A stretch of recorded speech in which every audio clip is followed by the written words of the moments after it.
मौलाना दिलवर हुसैन साइदी मद्दजुल आली के तौफीक पेश करार जন্য অনুরোধ জানাচ্ছি।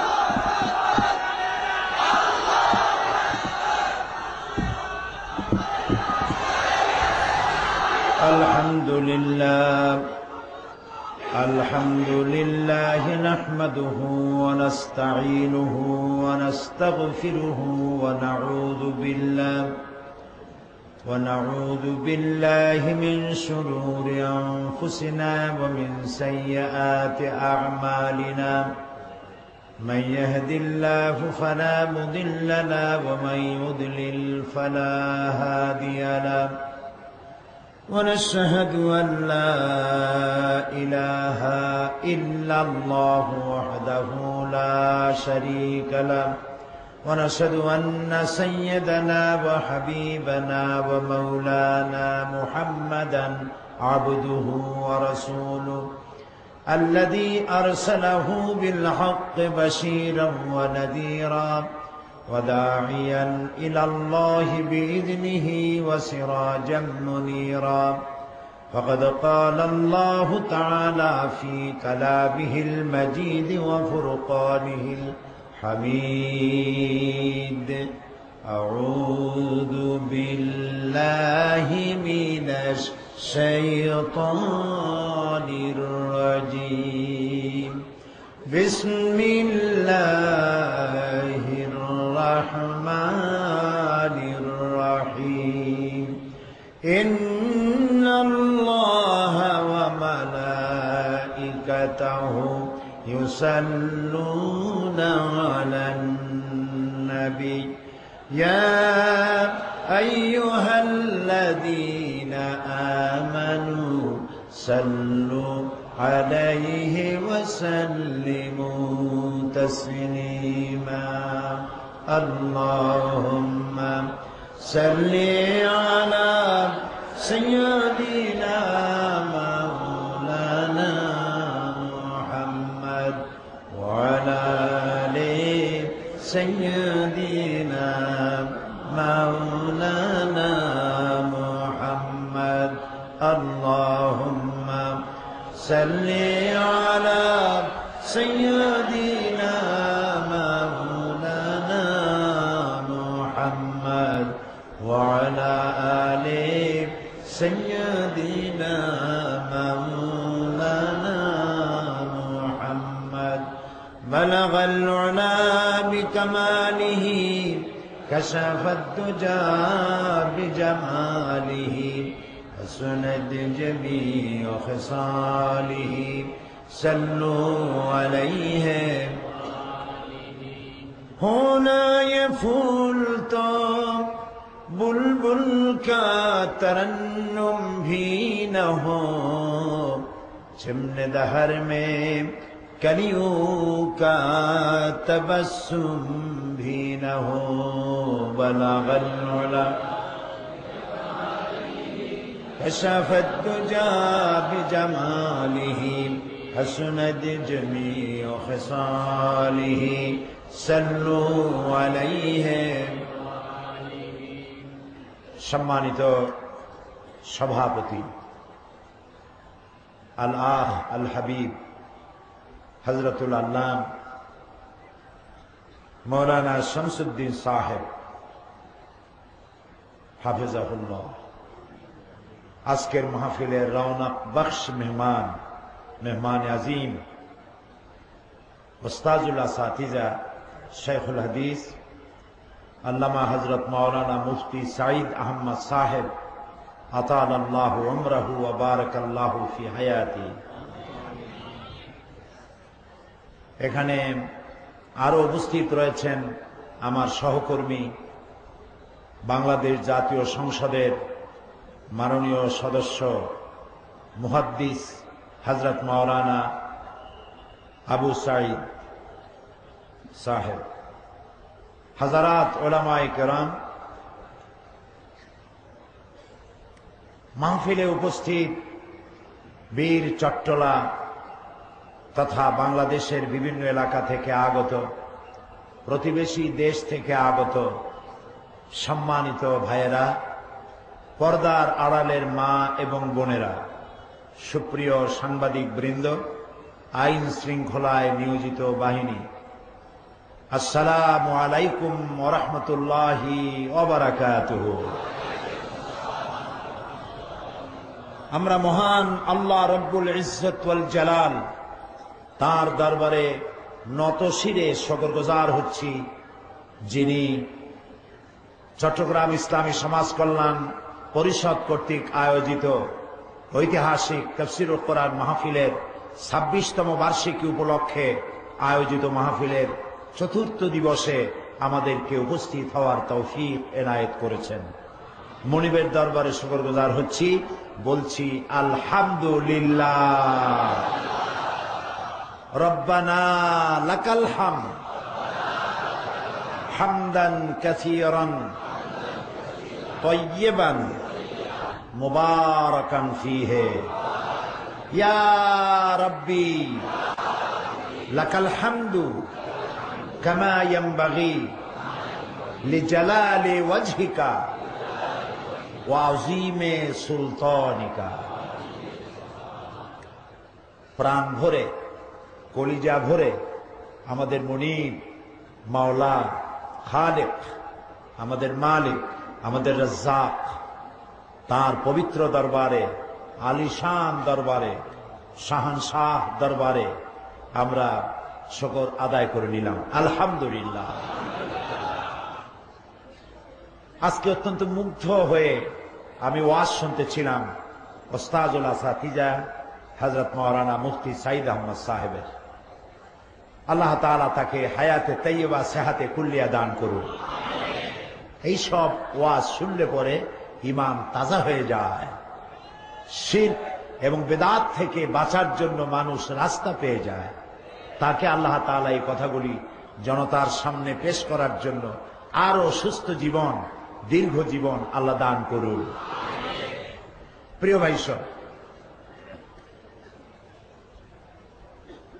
এই পৃথিবী আল্লাহ তাআলা সৃষ্টি করেছেন এবং এই পৃথিবীর মানুষের কোন জিনিসটার বেশি প্রয়োজন সেটি আল্লাহর চাইতে ভালো কারো বোঝার কথা নয়, ঠিক কিনা? মানুষের স্রষ্টাকে আকাশের, বাতাসের, জমিনের, সকলের স্রষ্টা আল্লাহ। তিনি ভালো করে জানেন এই মানুষগুলির সব থেকে বেশি জরুরত কি। সেই সমস্ত জরুরতগুলি চাওয়ার আগে তিনি পূরণ করেছেন বিধায় তার নাম হচ্ছে রব্বুল আলামিন। মানুষের সব থেকে বেশি জরুরত কি এ ব্যাপারে প্রশ্ন উঠলে কেউ বলবেন পানি, কেউ বলবেন বাতাস, কেউ বলবেন ভাত, কেউ বলবেন রুটি। যার যেটাই বেশি দরকার সে সেটা বলবেন। কিন্তু আসল কথাটা কি? মানুষের জন্য সব থেকে বড় জরুরত কি? এটি হচ্ছে এ প্রশ্নের একমাত্র জবাব। মানুষের জন্য সব থেকে বেশি জরুরত হচ্ছে নবুয়ত, রিসালাত। নবুয়ত এবং রিসালাতকে যদি জনগণ জানতে না পারে, বুঝতে না পারে, মানুষ চিনতে না পারে, তাহলে আল্লাহকে চিনতে পারবে না। আল্লাহকে চেনার জন্য, জানার জন্য, তার কাছে যাওয়ার জন্য, তার নৈকট্য অর্জন করার জন্য নবুয়ত এবং রিসালাত মানুষের সব থেকে বেশি জরুরি। এজন্য আল্লাহ তাআলা কোরআনে কারিমে সূরা নাহলের মধ্যে বলেছেন, وَعَلَى اللَّهِ قَصْدُ السَّبِيلِ وَمِنْهَا جَائِرٌ وَلَوْ شَاءَ لَهَدَاكُمْ أَجْمَعِينَ وَعَلَى اللَّهِ قَصْدُ السَّبِيلِ। সোজা রাস্তা বলে দেওয়ার দায়িত্ব আমি আল্লাহ। সোজা রাস্তা বলে দেওয়ার দায়িত্ব কার? আল্লাহ তাআলা বলছেন আমার দায়িত্ব।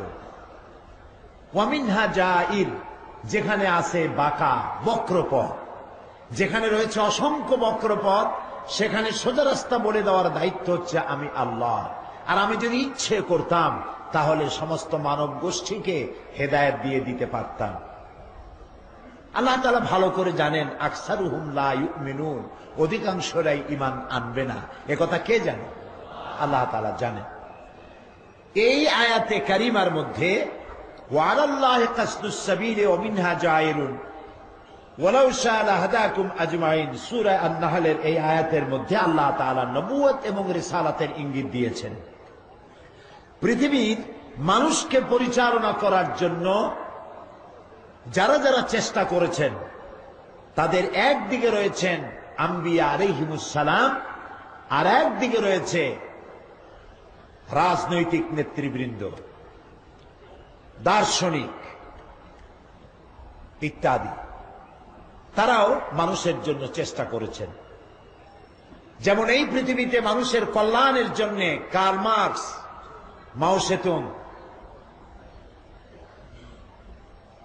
এই সমস্ত লোকেরা, লেনিন, এইসব লোকেরা কম চেষ্টা করে নাই।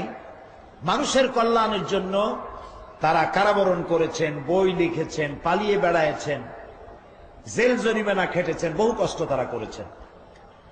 অন্যদিকে আল্লাহর নবীরাও মানুষের কল্যাণের জন্য কষ্ট করেছেন, দেশান্তরিত হয়েছেন, মার খেয়েছেন, কারাবরণ করেছেন, জীবিত অনেক নবীকে হত্যা করা হয়েছে। ঠিক নয় কি? এখন আমরা মুসলমান বিশ্ববাসী মানুষ যারা, আমরা কোন দিকে যাব?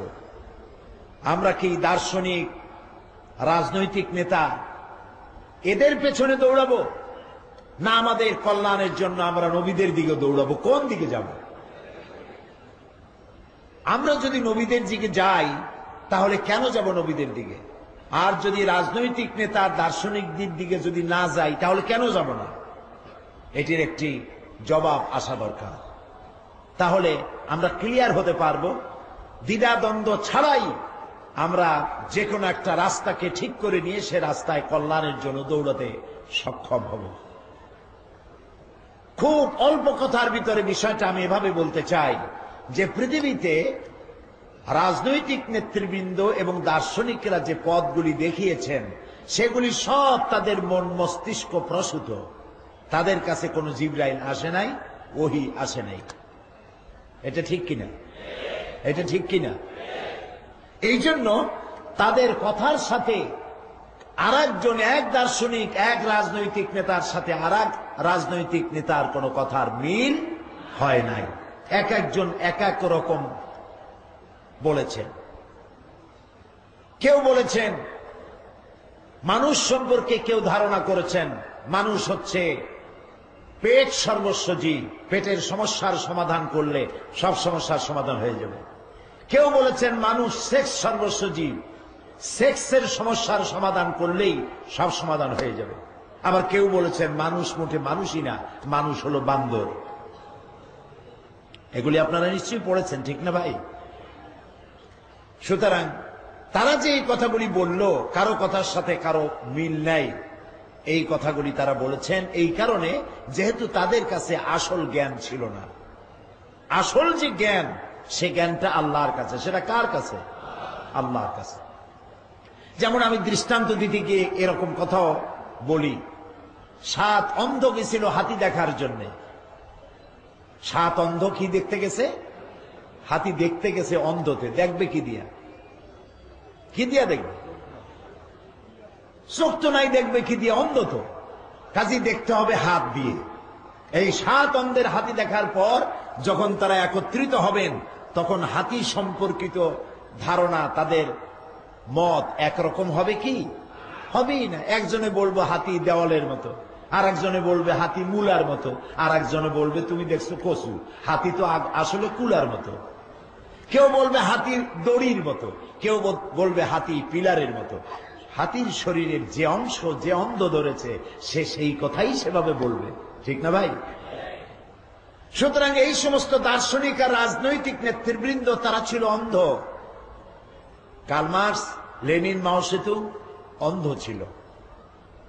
আপনারা বলবেন এটা ঠিক না, তাদের তো চোখ ছিল, কিন্তু আল্লাহ বলেন না এরা অন্ধ। কিরকম? فإنها لا تعمى الأبصار ولكن تعمى القلوب التي في الصدور لا تعمى الأبصار। এদের বাইরের দৃষ্টিশক্তি নষ্ট হয় নাই, বাইরের চোখ দুটো ঠিক আছে। ওয়ালাকিন তা'মাল কুলুবুল লাতী ফিস সুদূর, তাদের অন্তর্দৃষ্টি বিনষ্ট হয়ে গিয়েছে, যার কারণে তারা সৃষ্টি জগৎ সম্পর্কে এরকমের মন্তব্য করেছে। কিন্তু আপনারা বলেন, পৃথিবীতে যত নবী এসছেন, কোন নবী তাদের কারো কথার সাথে কারো কথার কোনো বৈষম্য হয়েছে, বৈপরীত্য হয়েছে? একজন নবী বলেছেন আল্লাহ এক, আর একজন বলেছেন কম বেশি হইতে পারে, নাউজুবিল্লাহ। এক নবী বলেছেন আখিরাত আছে, কিয়ামত আছে, হিসাব নিকাশ আছে, সিরাত আছে, মিজান আছে, আর একজনে বলেছেন এগুলি নাও হইতে পারে। এরকম দুই রকম কথা হয়েছে? হয় নাই। কারণ নবীরা যে কথা বলেছেন, সমস্ত নবীদের কাছে একটি অফিস থেকে বার্তা এসেছে। কয়টা অফিস থেকে? সে অফিসটা কার? আল্লাহ রাব্বুল আলামিনের। আর বার্তাবাহক ছিলেন একজন, মেসেঞ্জার, হযরতে জিবরাইল আলাইহিস সালাম। একটি অফিস থেকে একই বার্তা বহন করে নিয়ে এসেছেন সমস্ত নবীদের কাছে। সেজন্য আদম আলাইহিস সালাম থেকে শুরু করে মুহাম্মাদুর রাসূলুল্লাহ সাল্লাল্লাহু আলাইহি ওয়াসাল্লাম পর্যন্ত সমস্ত নবীদের কথা ছিল কয় রকম? এক রকম। স্লোগান ছিল একটা। স্লোগান কয়টা? সমস্ত নবীরা বলেছেন একই স্লোগান, সব নবীরা দিয়েছেন, সবাই পড়েছেন লা ইলাহা ইল্লাল্লাহ, লা ইলাহা ইল্লাল্লাহ, লা ইলাহা ইল্লাল্লাহ। এটি আদম আলাইহিস সালামের স্লোগান ছিল, নূহ আলাইহিস সালামের ছিল, ইব্রাহিম আলাইহিস সালাম, মুসা আলাইহিস সালাম, ঈসা আলাইহিস সালাম, নবী করিম সাল্লাল্লাহু আলাইহি ওয়াসাল্লাম পর্যন্ত সমস্ত নবীদের স্লোগান ছিল লা ইলাহা ইল্লাল্লাহ।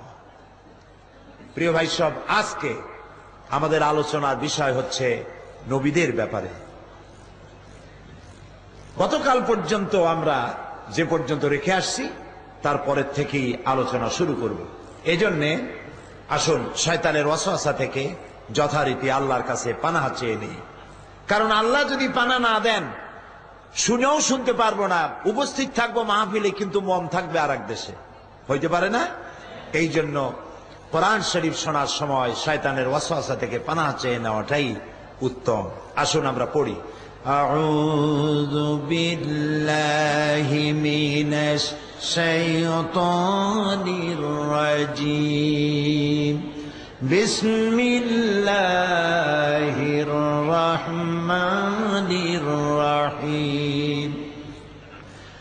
ليس البر أن تولوا وجوهكم قبل المشرق والمغرب ولكن البر من آمن بالله واليوم الآخر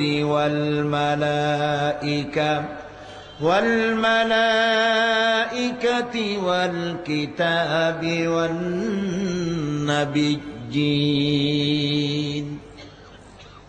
একটি লম্বা আয়াতের একটি অংশ আপনাদের সামনে তেলাওয়াত করেছি। সেই শুরু করেছি 20 ডিসেম্বর থেকে।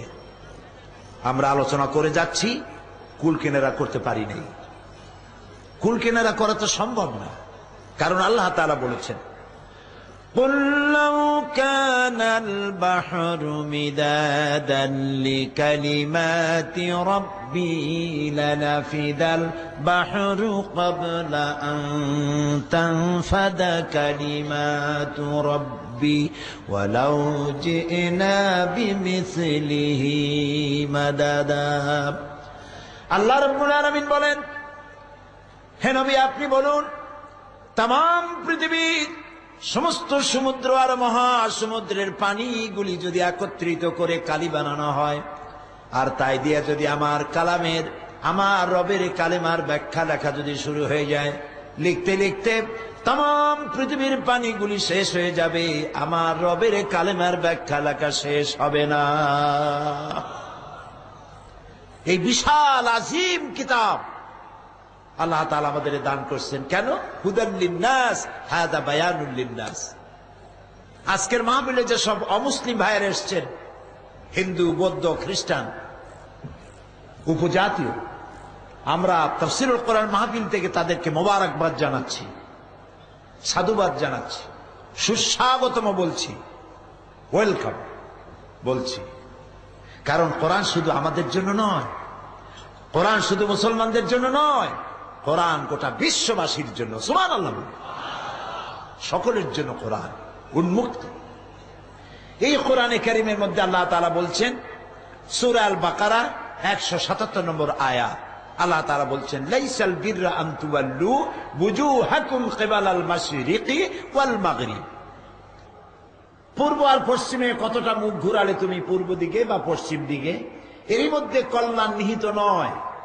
আসল নেকির কাজ হলো, আসল নেকি হচ্ছে আল্লাহর প্রতি ঈমান, পরকালের উপরে বিশ্বাস, ফেরেশতা এবং কিতাবের উপরে বিশ্বাস, আর নবীদের উপরে বিশ্বাস, আর এই বিশ্বাসের ভিত্তিতে জীবন গড়া।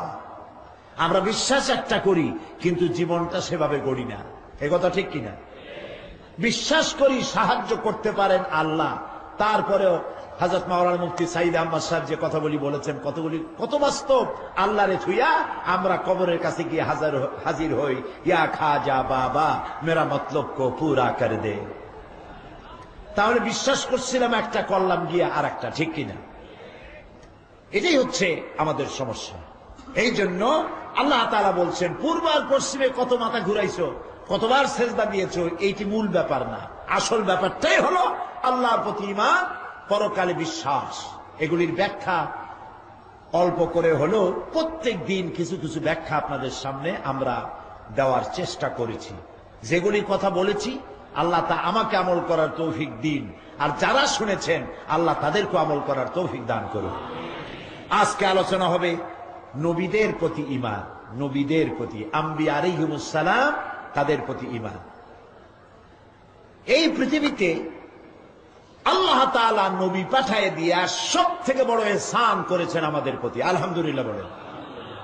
আজকে যে কথাগুলি বলতে চাই তা কয়েকটা ভাগে বিভক্ত হবে। প্রথম ভাগে বলতে চাই নবুয়তের জরুরত, দ্বিতীয় ভাগে বলতে চাই সমস্ত নবীরা ছিলেন মানুষ, তৃতীয় ভাগে বলতে চাই নবীদের কাছে গায়বের ইলম ছিল না, আল্লাহ যতটুকু জানিয়েছেন তার বেশি তারা জানতেন না, এবং নবীদের উপরে বিশ্বাসের ভিত্তিতে আমাদের জীবন পরিচালনার পদ্ধতি কি হবে, এই কথাগুলি আলোচনা করার চেষ্টা করব বেমাশিয়াতিল্লাহ তাআলা। সুবহানাকা লা ইলমা লানা ইল্লা মা আল্লামতানা আলাইহি তাওয়াক্কালতু ওয়া ইলাইহি উনীব। প্রিয় ভাই সব, নবীদের উপর বিশ্বাস করার কথাটা আল্লাহ তাআলা বলেছেন, এটি ঈমানের সব থেকে বড় অঙ্গ। আমরা নবী বিশ্বাস না করলে আল্লাহরে বিশ্বাস করা হবে না। কেউ যদি আল্লাহরে বিশ্বাস করে নবী মানে না, তার অবস্থা কি হবে বলতে পারবেন? কি কয় ঈমান থাকবে না? কাফের, কাফের। নবী আল্লাহ মানে কিন্তু নবী মানে না, কাফের হয়ে যাবে। এই জন্য আমাদেরকে বিষয়টা বুঝতে হবে, নবীদের প্রতি ঈমান আনতে হবে। কারণ হলো সাধারণ নেতা আর নবীদের ব্যাপারে নবীদের মধ্যে পার্থক্যটা কি? ওই যে আগে বলেছি যে কোন দিকে যাব আমরা। একদিকে রাজনৈতিক নেতা, দার্শনিক, তারাও তো মানুষের কল্যাণের জন্য কথা কয়, তাদের ভাত কাপড় বেঁচে থাকার জন্য কথা বলে। নবীরাও দুনিয়ায় শান্তি আখিরাতের মুক্তির কথা বলে। এখন কথা মানবো কারটা? এজন্য আল্লাহ রাব্বুল আলামিন বলেন, ইত্তাবিউনা ইল্লা যান্না ওয়া মা তাহওয়াল আনফুস। আল্লাহ তাআলা বলেন, তারা যে বস্তুটি অনুসরণ করে সাধারণ নেতারা, তা হচ্ছে অনুমান। তারা প্রবৃত্তির লালসা ছাড়া অনুসরণ, এই লালসার অনুসরণ করে, প্রবৃত্তির অনুসরণ করে, তাদের কাছে আসল কোনো জ্ঞান নাই। আল্লাহ রাব্বুল আলামিন আরো বলেন, ওয়ামা লাহুম বিহি মিন ইলমিন ইয়াত্তাবিউনা ইল্লা যান্না ওয়া ইন্না যান্না লা ইউগনি মিনাল হাক্কি শাইআ। তাদের কাছে প্রকৃত জ্ঞান বলে কোনো জ্ঞান নাই। কাদের কাছে? বুঝতেছেন কথা? কাদের কাছে জ্ঞান নাই? রাজনৈতিক নেতা, দার্শনিক ইত্যাদি যারা দুনিয়া পরিচালনার জন্য কথা বলেন, তাদের কাছে আসল কোনো জ্ঞান নাই। কে বলতেছেন? কে বলছেন? আল্লাহ তাআলা। তারা শুধু আন্দাজ আর অনুমানের উপরে ভিত্তি করে অন্ধকারে তারা ঢিল মারে। আবু জাহাল, এর নাম ছিল আবুল হেকাম। নাম কি ছিল? মানে কি? বুদ্ধির বাপ, জ্ঞানের বাপ। শুধু জ্ঞানী না, জ্ঞানীদের বাপও ছিল। জ্ঞানীদের বাপ এই জন্য ছিল যে তখন আল্লাহর ওহীর জ্ঞান ছিল না, সেই জন্য সে মাতুব্বর হয়ে গেছে। যেখানে লেখাপড়া কোনো বিদ্বান লোক নাই, সেখানে হাবিজাবি একটা লোক বড় মাতুব্বর হয়ে যায়, খুব জ্ঞানী লোক হয়ে যায়, আন্দাজের উপরে কথা বলে। এরকম এক এলাকায় একজন মাতুব্বর ছিল, লেখাপড়া জানে না, লোকেরা তাকেই বিশ্বাস করত, সে যা বলে তাই শুনত। একদিন খুব রকমের ঘূর্ণিঝড় হলো, তুফান হলো, জলোচ্ছ্বাস হলো, মানুষ কিছু মরল, বাড়ি ঘর ভাঙলো। লোকেরা দেখতে গেছে, কত মানুষ যারা জীবিত ছিল কত মরল, কি হইল। যায় দেখে নদীর চরে, ওই দেশে আবার ঢেকি ছিল না। ঢেকি বোঝেন তো? ঢেকি, ঢেকি তো বিলুপ্ত হয়ে যাচ্ছে, এখন তো সব রাইস মিল হয়ে আসান হয়ে গেছে। ওই ঢেকির মাথায় যেটা থাকে, যেটা ধানগুলো ভানে, ওইটা কি বলে? হ্যাঁ, তুষার, মুষাল। আচ্ছা, খুব ভালো কথা। এই মুষালের একদিক চিকন আর একদিকে লোহার একটা বেড়ি মতো, সেখানে আবার একটু খাপ লাগানো। এখন ওরা গিয়ে সকালবেলা, ওই দেশে ঢেকি নাই, তারা এটা দেখে চিন্তা করলো জিনিসটা কি, এটা কি আল্লাহর কোন গজব, কলেনা না বসন্ত না লানত, জিনিসটা কি? সবাই চিন্তায় পড়ে গেল। সবাই বললো চলো, এত চিন্তা দিয়ে কাম কি? আমাদের এলাকার সব থেকে যে বড় মাতব্বর আছে, সমস্ত সমস্যাগুলি তো তিনি আমাদের জন্য আসান করে দেন, চলো তার কাছে যাই। যাইয়া তারে বললো যে এরকম একটা জিনিস চরের মধ্যে দেখলাম, আসেন একটু দেখেন। দেখে সবাই বললো যে হুজুর বলেন তো জিনিসটা কি। সে প্রথমে একটু হাসে দিল, তারপরে কান্দে দিল। লোকেরা কয় যে স্যার, আমরা তো কিছু বুঝলাম না, আপনি একাই হাসলেন, একাই কানলেন, বিষয়টা কি? কয় হাসলাম এই জন্য, কানলাম তো এই জন্য যে আমি যদি মরে যাই, এই সামান্য জিনিস চেনো নাই, আমি যদি মরি তাহলে তোমাদের উপায় হবে কি, সেই দুঃখে আমি কাঁদছি। জিজ্ঞেস করলো হাসলেন কেন? কয় হাসলাম এই লজ্জায় যে আমি নিজেও বুঝি না এই জিনিসটা কি। এই হলো আপনাদের রাজনৈতিক নেতা, এই হলো আপনাদের দার্শনিক। এদের কাছে কোনো জ্ঞান নাই। এদের কাছে যে জ্ঞান, সীমাবদ্ধ জ্ঞান। মানুষের জ্ঞান সীমাবদ্ধ, আল্লাহর জ্ঞান বলেন অসীম। আল্লাহর জ্ঞান অসীম, মানুষের জ্ঞান সসীম। জ্ঞানের চৌহদ্দি, মানুষের জ্ঞানের চৌহদ্দি, সীমা পরিসীমা, বাউন্ডারি হচ্ছে এই, মানুষ অতীত ভুলে যায়, ভবিষ্যৎ জানে না, বর্তমান সম্পর্কে সিদ্ধান্ত নিতে গিয়ে ভুল করে। এ হলো মানুষের জ্ঞান। মানুষের কাছে কাল হলো তিনটা, অতীত, বর্তমান আর কি ভবিষ্যৎ। আল্লাহর কাছে কাল কয়টা? মাত্র একটি। জোরে বলেন কয়টা? একটা। আল্লাহর কাছের কালটা হলো সবটাই বর্তমান, তার কাছে অতীত ভবিষ্যৎ বলে কোনো কাল নাই। আল্লাহ রাব্বুল আলামিনের কাছে অতীত বর্তমান বলে কোনো কাল নাই, বলে অতীত ভবিষ্যৎ বলে কোনো কাল নাই, বলে বর্তমানের উপরে ভিত্তি করে তিনি যে সংবিধান দিয়েছেন তার নাম কোরআন শরীফ। দুনিয়ায় যত সংবিধান মানুষ তৈরি করেছে, পরিবর্তন করা লেগেছে, কিন্তু কোরআন নামক সংবিধানের কোনো পরিবর্তন আজও হয় নাই। ভবিষ্যতে হবে, ভবিষ্যতে হবে, ইলা ইয়াউমিল কিয়ামা, কোনো পরিবর্তনের প্রয়োজন নাই। সুতরাং আমরা জেনে নিলাম যে যারা নাকি দার্শনিক, রাজনীতিবিদ যারা কথা বলেন মানুষের কল্যাণের জন্য, তাদের কথাগুলি অধিকাংশই হচ্ছে আন্দাজ এবং অনুমান ভিত্তিক। আর নবীরা যে কথা বলেন সেই কথাগুলি হলো আল্লাহর জ্ঞানে, আল্লাহর কথাই তারা বলেন। সুবহানাল্লাহ বলেন। দেখুন, হযরত ইব্রাহিম আলাইহিস সালাম সম্পর্কে বলা হচ্ছে, হযরত ইব্রাহিম তার পিতাকে ডেকে বলছেন। বিষয়টা হচ্ছে যে রাজনৈতিক নেতা, দার্শনিকদের কাছে কোনো জ্ঞান আল্লাহর পক্ষ থেকে নাই। যে জ্ঞানটা দিয়ে তারা কথা বলে সেটা হলো তাদের নিজেদের বানানো। আর নবীরা যত কথা বলেন সেই জ্ঞানটা হচ্ছে কার? আল্লাহ। ইব্রাহিম আলাইহিস সালাম তার পিতাকে ডেকে বলছেন, ইয়া আবাতি ইন্নী ক্বাদ জাআনি মিনাল ইলমি মা লাম ইয়াতিকা ফাত্তাবি'নি ফাত্তাবি'নি আহদিকা সিরাতান সাবিয়্যা। হে আমার সম্মানিত পিতা, ইন্নী ক্বাদ জাআনি মিনাল ইলম, নিশ্চয়ই আমার কাছে এমন এক ইলম এসেছে, মা লাম ইয়াতিকা, যা আপনার কাছে আসে নাই। ফাত্তাবি'নি, অতএব আপনি আমার অনুসরণ করেন, আহদিকা সিরাতান সাবিয়্যা, আমি আপনাকে সরল সহজ সোজা রাস্তা আমি আপনাকে বাতলে দেব। সুবহানাল্লাহ। ইব্রাহিম আলাইহিস সালামের কাছে যে কথাগুলি আসছে, কার কাছ থেকে এসছে? আল্লাহ তাআলার কাছ থেকে। লূত আলাইহিস সালাম সম্পর্কে আল্লাহ তাআলা বলছেন, ওয়ালুতান আতাইনাহু হুকমান ওয়া ইলমা, লূতকে আমি বিচার শক্তি এবং তাকে আমি জ্ঞান দান করেছি।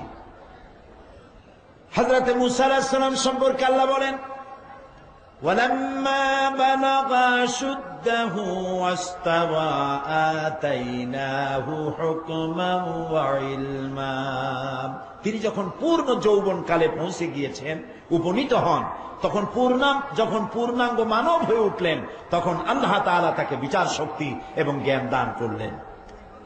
হযরতে দাউদ এবং সুলাইমান সম্পর্কে আল্লাহ পাক বলছেন, ওয়ালাকাদ আতাইনা দাউদ ওয়া সুলাইমানা ইলমা, আমি দাউদ এবং সুলাইমানকে ইলম দান করেছি। এই সমস্ত আয়াত দিয়ে প্রমাণ হলো যে সমস্ত নবীরা যত কথা বলেছেন তাদের জ্ঞানটা ছিল আল্লাহর পক্ষ থেকে। এই জন্য পৃথিবীর কোন নবীর একাডেমিক কোন কোয়ালিফিকেশন নাই। নবীরা কোন স্কুল কলেজ মাদ্রাসায় আল্লাহ তাদের পড়ান নাই, কারণ তারা হচ্ছেন নবী। এই সব সাধারণ মানুষের কাছে তারা শিখবে কি?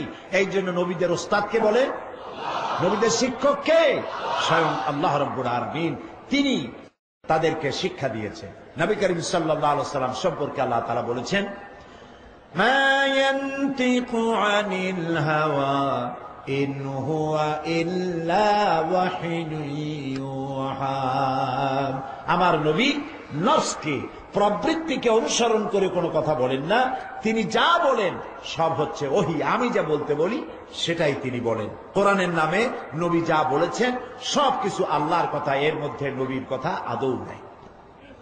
পৃথিবীতে আল্লাহ যত নবী পাঠালেন, প্রত্যেক নবীকে তিনটা করে জিনিস দিয়েছেন সমভাবে, কম বেশি সব নবীদেরই দিয়েছেন। একটা হলো ওহী, আরেকটা হচ্ছে মুআজিজা, আরেকটা হচ্ছে উন্নত মানের চরিত্র। কয়টা হলো? বলেন কয়টা হলো? এক নম্বর কি? ওহী। ওহী ছাড়া নবী হওয়া যায় না। এই যে পৃথিবীর সর্বনিকৃষ্ট পাপিষ্ঠ কাফের গোলাম মোহাম্মদ কাদিয়ানী, ওর কবরে জাহান্নামের আগুন জ্বলুক, সবাই বলেন আমিন। নবুয়তের দাবি করলো, জিবরাইল একদিনও আসে নাই, না আসছিল? পৃথিবীর সমস্ত মানুষ একত্রিত হয়ে যদি কাউকে নবী বলে ভোট দেয়, যে উনাকে আমরা নবী বলে ভোট দিলাম, নবী হোক, ভোট দিয়ে নবী বানানো যাবে? জোরে বলেন যাবে? ভোট দিয়ে নবী বানানো যায় না। নবী ইলেকশনে হয় না, নবী হয় কিসে? সিলেকশনে। সিলেকশন কে করেন? জোরে বলেন আল্লাহ রাব্বুল আলামিন সিলেক্ট করেন।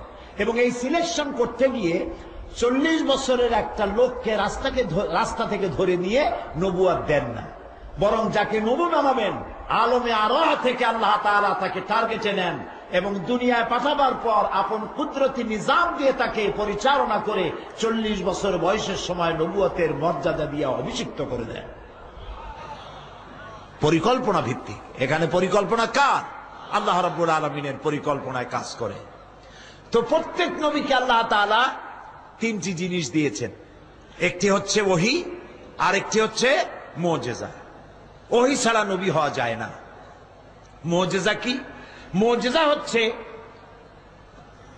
পৃথিবীতে যে কোনো বড় শক্তিকে দুর্বল করে দেওয়ার মতো শক্তি আল্লাহ তাআলা, আজেজ করার মতো, দুর্বল করে দেওয়ার মতো শক্তি আল্লাহ নবীদের হাতে দিয়ে দেন।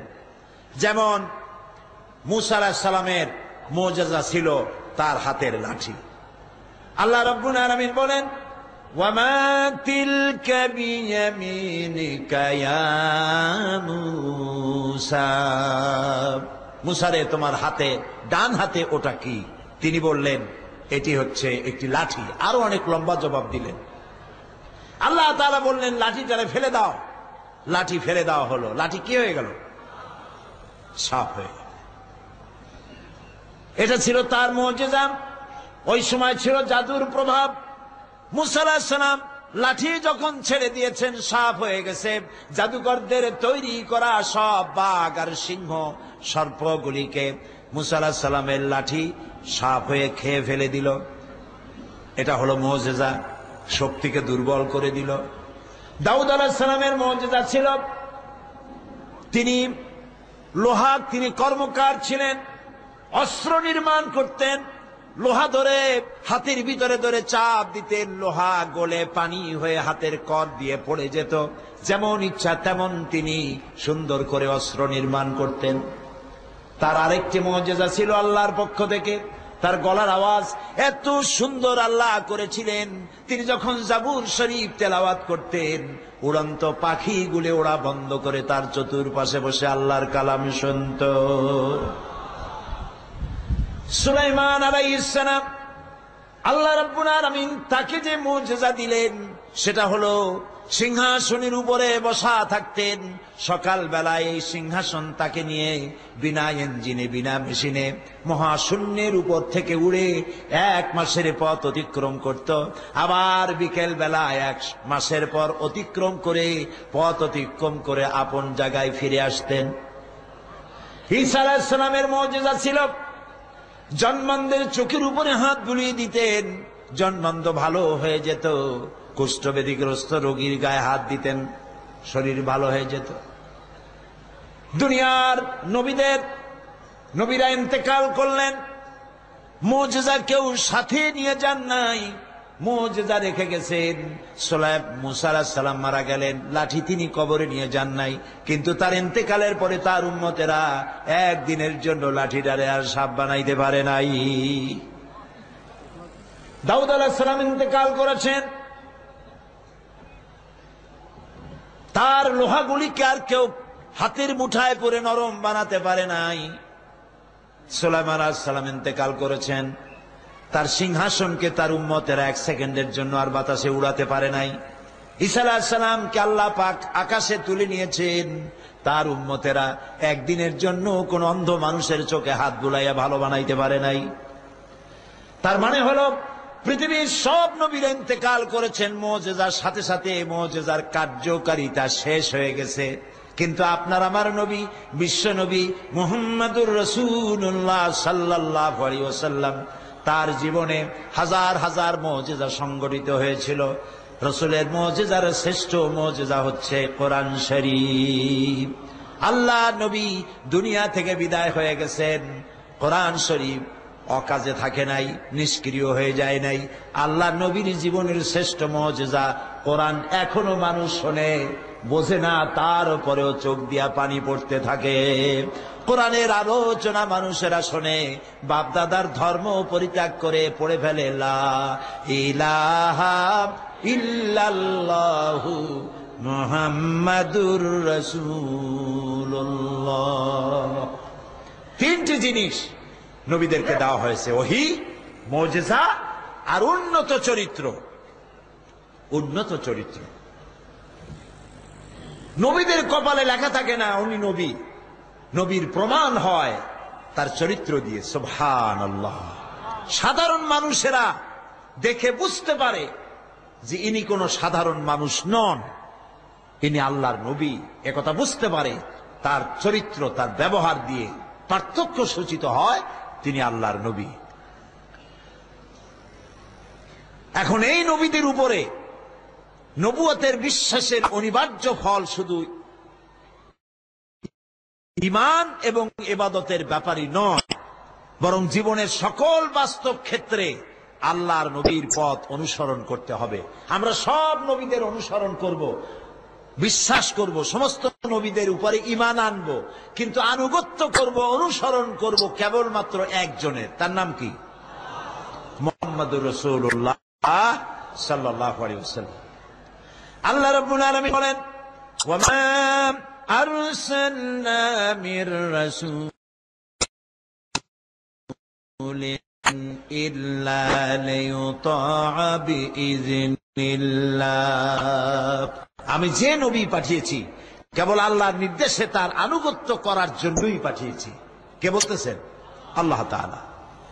মান ইউতি'র রাসূলা ফাকাদ আতা আল্লাহ, যে ব্যক্তি রাসূলের আনুগত্য করলো সে আল্লাহর আনুগত্য করলো, যে ব্যক্তি রাসূলের নাফরমানি করলো সে আল্লাহর সাথে নাফরমানি করলো। কথা কি বুঝে আসতেছে? আল্লাহ রাব্বুল আলামিন আনুগত্যের ব্যাপারে বলছেন, কুল ইন কুনতুম তুহিব্বুনাল্লাহা ফাত্তাবিউনি ইউহিব্বুকুমুল্লাহ ওয়া ইয়াগফির লাকুম যুনুবাকুম আল্লাহু গফুরুর রহিম। হে নবী, আপনি বলুন, ইন কুনতুম তুহিব্বুনাল্লাহ, তোমরা যদি আল্লাহকে ভালোবাসো। আমরা কি আল্লাহরে ভালোবাসি? এই 3-4 জনে বাসি নাকি? আমরা কি আল্লাহরে ভালোবাসি? কিন্তু আমি আল্লাহরে ভালোবাসি, ভালোবাসা তো একতরফা দিয়ে হয় না, ভালোবাসা 2 দিক থেকে হতে হয়, ঠিক না? এখন আমি আল্লাহরে ভালোবাসি দাবি করলাম, কিন্তু আল্লাহ আমাকে ভালোবাসেন কিনা সেটা তো আমি জানি না। আল্লাহ যদি আল্লাহর ভালোবাসাকে আমরা পেতে চাই।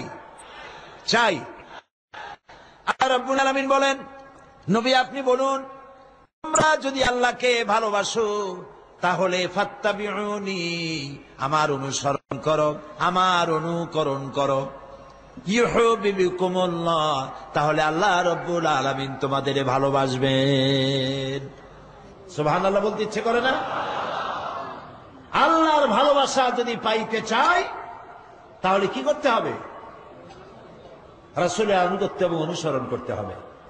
বিশ্বকবি, কবি সম্রাট আল্লামা ইকবাল বলেন, কি মুহাম্মদ সে ওয়াফা তূনে তো হাম তেরে হ্যাঁ, কি মুহাম্মদ সে ওয়াফা তূনে তো হাম তেরে হ্যাঁ, ये जहां चीज ही क्या लोहो कलम तेरे हैं। মুহাম্মদ সাল্লাল্লাহু আলাইহি ওয়াসাল্লামের সাথে মহব্বতের কানেকশন জুড়ে দাও, তাকে ভালোবাসো, তার অনুকরণ করো, তাহলে আকাশ আর জমিন তো দূরের কথা, লৌহ কলম আল্লাহ তোমার জন্য করে দিবে। তার অনুসরণ অনুকরণ করতে হবে জীবনের সব ক্ষেত্রে। আমরা অনুসরণ অনুকরণ করি ঠিকই, কোথায় কোথায় করি? সুবিধাবাদ জিন্দাবাদ, মিষ্টি খাওয়ার ব্যাপারে আমরা আছি, সুরমা দেওয়ার ব্যাপারে আছি, আতর দেওয়ার ব্যাপারে আছি। রাসূলের সুন্নত 2 প্রকার, ছোট আর বড় না, ছোট আর বড় না। রাসূলের একটি সুন্নত এক পাল্লায় যদি রাখা হয়, আর আকাশ আর জমিন যদি আর এক পাল্লায় রাখা হয়, সমান হবে না। রাসূলের সুন্নত পালনের ক্ষেত্রে 2 ধরনের। এক ধরনের সুন্নত পালন করা সহজ, আর এক ধরনের সুন্নত পালন করা কঠিন। আমরা কোন দিকে? আমরা সুবিধাবাদ জিন্দাবাদে। এটা খুবই সহজ, বিশাল বিশাল আলিশান মিছিল বানায়া, তারপরে ফুল ছিটাইয়া, তোমপে লাখো সালাম, এটা খুবই সহজ। কিন্তু ওইটা খুবই কঠিন। কোন সরকার যদি ইসলামের বিরুদ্ধে কোন ভূমিকা নেয়, তখন সরকারের বিরুদ্ধে মিছিল করা, আল্লাহ এবং আল্লাহ রাসূলের বিরুদ্ধে কোন আইন পাশ হচ্ছে তার বিরুদ্ধে গিয়ে মিছিল করা, এইটা খুব সহজ নয়, এটা খুব কঠিন। সেই জন্য এই ক্ষেত্রে লোক পাওয়া যায় কম, আর ওখানে লোক পাওয়া যায় বেশি। রাস্তার এমাথা ওমাথা গাড়ি আর মানুষ দিয়া ভরা, মনে হয় যেন মোহাম্মদ সব ওনরা করলেন। এটি সঠিক নয়। রাসূলের মহব্বত মিছিলে প্রমাণ করে না। রাসূলের মহব্বত প্রমাণ করে যে আদর্শকে প্রতিষ্ঠা করার জন্য নবী করিম সাল্লাল্লাহু আলাইহি ওয়াসাল্লাম তার দান্দার মোবারককে শহীদ করেছিলেন, তায়েফে মার খেয়েছিলেন। হযরতে হামজা রাদিয়াল্লাহু তাআলা আনহুর কাঁচা কলিজা চাবায় খেয়েছিল কাফের। এই যে দুরবস্থার সৃষ্টি হয়েছিল, এই সুন্নতকে জীবিত করার জন্য যারা ময়দানে কাজ করে, তারাই প্রকৃতপক্ষে রাসূলের অনুসারী এবং মহব্বত তারাই করে থাকে। খালি টুপি দাড়ি জামা শুধু এতটুকু সুন্নত পালন করলেই হবে না, পূর্ণাঙ্গ আনুগত্য হবে নবী করিম সাল্লাল্লাহু আলাইহি সাল্লামের। তার মিশনকে জানতে হবে এবং তার মিশনের উপরে নিজেকে পরিচালিত করতে হবে।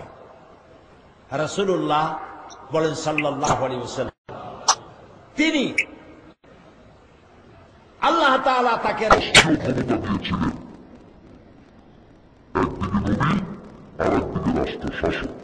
তিনি যখন মদিনায় হিজরত করেন তখন আল্লাহ তাআলা তাকে শিখালেন ربي أدخلني مدخل صدق وأخرجني مخرج صدق واجعلني من لدنك سلطانا نصيرا। আমাকে সত্যের সাথে প্রবেশ করাও, সত্যের সাথে আমাকে বের করো, আর তোমার পক্ষ থেকে আমাকে সুলতানে নাসির দান করো। দুনিয়ার সব মুফাসসির মুহাদ্দিস আয়াতের তাফসীর করেছেন, ব্যাখ্যা করেছেন। সুলতানে নাসির শব্দের অর্থ হল রাষ্ট্রীয় ক্ষমতা। আল্লাহ শিখাই দিলেন, নবী আপনি আমার কাছে রাষ্ট্রীয় ক্ষমতা চান। সুবহানাল্লাহ। এই দোয়া তিনি করলেন, আর আল্লাহ রাব্বুল আলামিন তাকে রাষ্ট্রীয় ক্ষমতা দিলেন। এই রাষ্ট্রীয় ক্ষমতা অর্থাৎ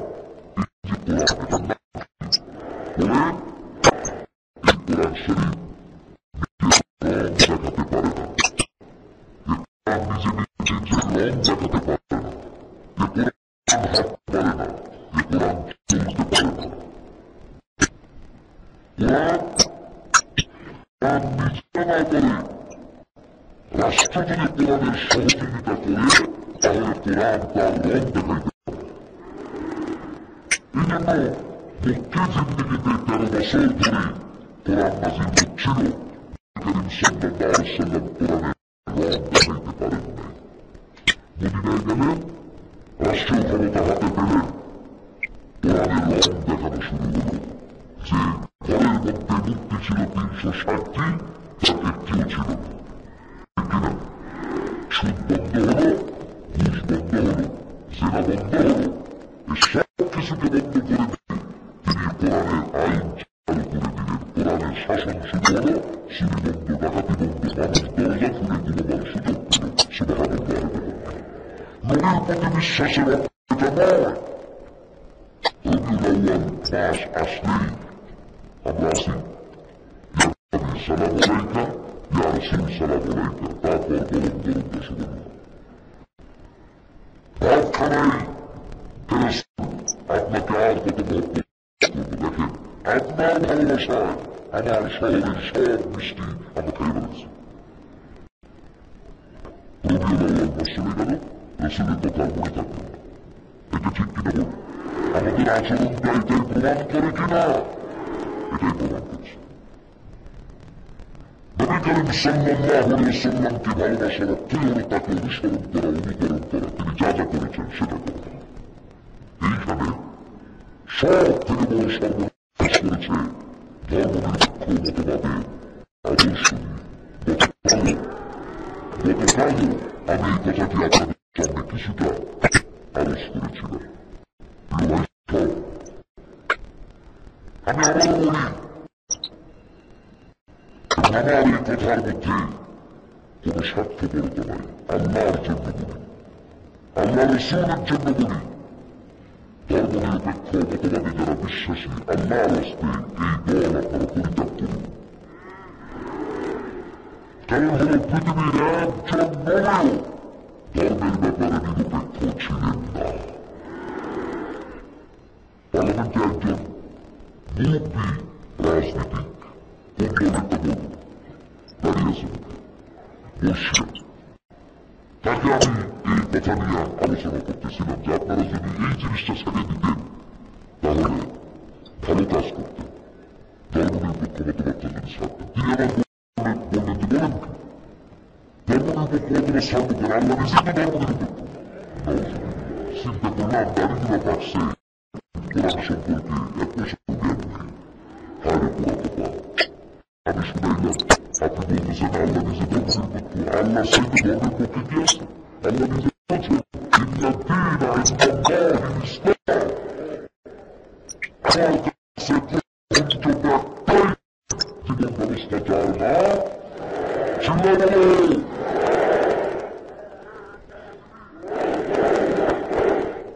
সুতরাং এই একটি আমার কাছে পছন্দ তার নাম ইসলাম। তো আপনি আল্লাহর ধর্ম নিয়ে কোরআনে দিচ্ছেন, কোরআনে কারিমের আয়াত তারা বলে লা ইকরাহা ফিদ্দীন, বুখারীতে আছে লাকুম দীনুকুম ওয়ালিয়া দীন। মানুষের আবার চিন্তা করে যে মাশাআল্লাহ আমাদের নেতা নেত্রীরা বুখারীর উপর।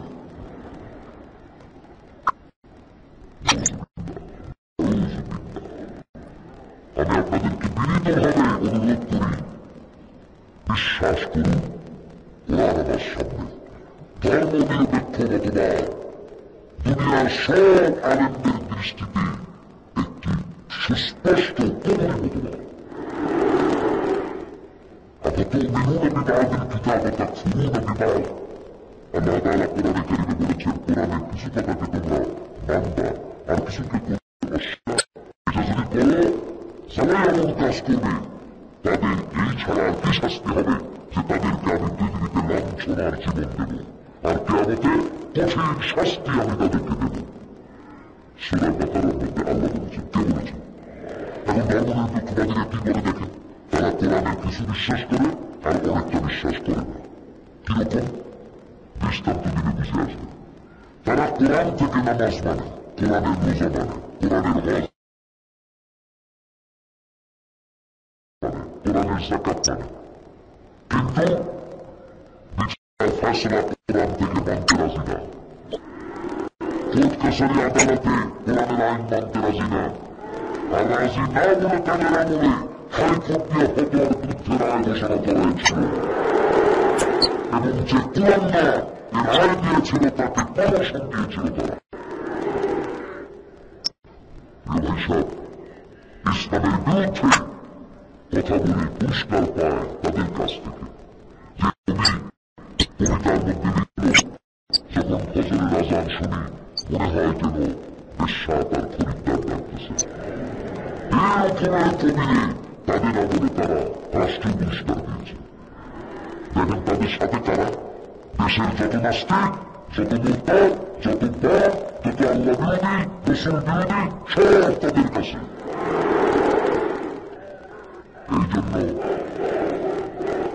এই জন্য মুসলমানদেরকে ধর্মনিরপেক্ষ মতবাদের কাছে যাওয়া যাবে না, এটা মারাত্মক। কোরআন হাদিসে কোরআন থেকে নামাজ রোজা মানবে, কিন্তু ক্রমে বিচার ব্যবস্থা, আইন ব্যবস্থা, নির্বাচন, ভোট, রাজনীতি এগুলি তারা মনে করে ধর্ম আর রাজনীতি আলাদা। এটি একটি কুহুরি কথা। এটি কি কথা? কুহুরি কথা। কোরআন শরীফ সম্পর্কে কোনো জ্ঞান নাই, 1% জ্ঞান নাই। কোরআন হাদিসের জ্ঞান যাদের আছে তারা এই কাজ করতে পারে না। এই জন্য আল্লাহ তাআলা বলছেন, قل أطيعوا الله والرسول وإن تولوا فإن الله لا يحب الكافرين। কেন বলুন আল্লাহ রসুলের আনুগত্য করো, এরপরে যদি তারা পাশ কাটিয়ে যায় তাহলে আল্লাহ তাআলা নিশ্চিত জেনে রেখো আল্লাহ তাআলা কাফিরদেরকে পছন্দ করেন না। আল্লাহ এবং রসুলের আনুগত্য করো কোন ব্যাপারে? বলতে দেখি আপনারা কোন ব্যাপারে? সকল ব্যাপারে, পায়ের নক্তাটা থেকে শুরু করে রাষ্ট্রচারণা পর্যন্ত, মুরগির খোপ থেকে, মুরগির ফার্ম থেকে জাতিসংঘ পর্যন্ত মানতে হবে কার আইন? সেখানেই শান্তি, নবীর অনুসরণের মধ্যেই শান্তি। নবী করিম সাল্লাল্লাহু আলাইহি ওয়াসাল্লাম আদর্শ রাষ্ট্রনায়ক, আদর্শ সেনাপতি ছিলেন। মুসলমানদের মানুষের জন্য গ্রহণযোগ্য এমন কোন বিষয় নয় যেটা নবী করিম সাল্লাল্লাহু আলাইহি ওয়াসাল্লাম আদর্শ হয়ে দাঁড়াবে না। সর্বত্রই তিনি আমাদের আদর্শ হয়ে আছেন। নবী করিম সাল্লাল্লাহু আলাইহি ওয়াসাল্লাম তাকে আল্লাহ তাআলা দুনিয়ার মানুষের জন্য আদর্শ করেছেন। আল্লাহ রাব্বুল আলামিন বলেন, لقد كان لكم في رسول তোমাদের জন্য গ্রহণযোগ্য মহত্তম আদর্শ তোমাদের রয়েছে। তোমাদের নবীদের মধ্যেই তোমাদের আদর্শ, তার কাছ থেকে আদর্শ গ্রহণ করো। কিন্তু এই আদর্শ গ্রহণ করার জন্য যে বিবেক বিবেচনা থাকা দরকার সেই বিবেক বিবেচনা অনেকেরই নাই। এজন্য কোরআন শরীফ বলছে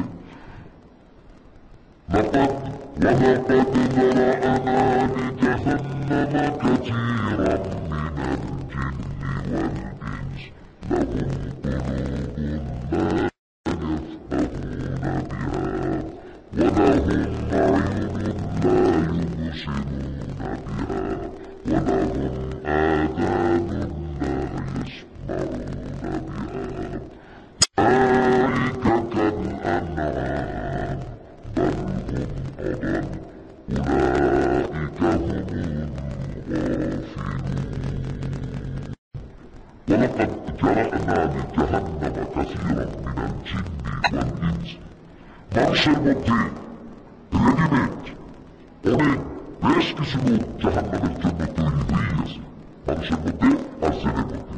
ওরা কারা লাহুম কুলুবুন লা ইয়াফকাহুনা বিহা, যাদের অন্তর আছে বিবেক আছে কিন্তু বিবেককে তারা কাজে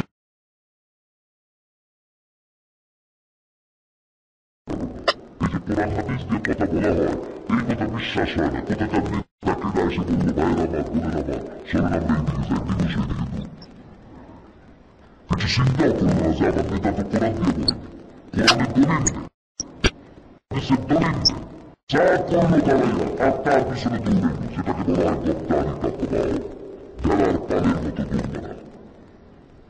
আমরা অনুসরণ করবো তোই সব লোকে যারা কোরআন দিয়ে কথা বলে, কারণ মান ক্বালা বিহি সাদাকা, কোরআন দিয়ে যে কথা বলে সেই কি কথা বলে সত্য কথা বলে, বিবেককে কাজে লাগায় তাই না, বিবেককে কাজে লাগায়।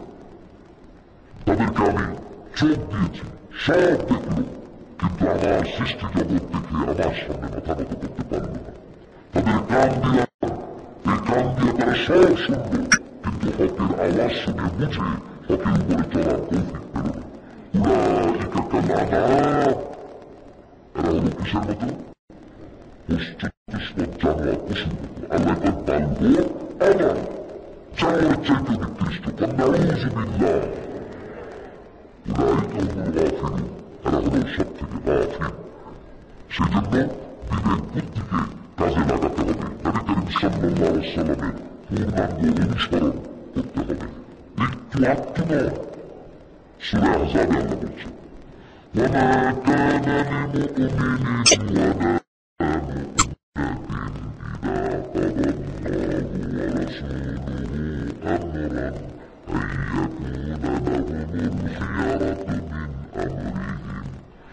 ومن يعص الله ورسوله فقد ضل ضلالا بعيدا।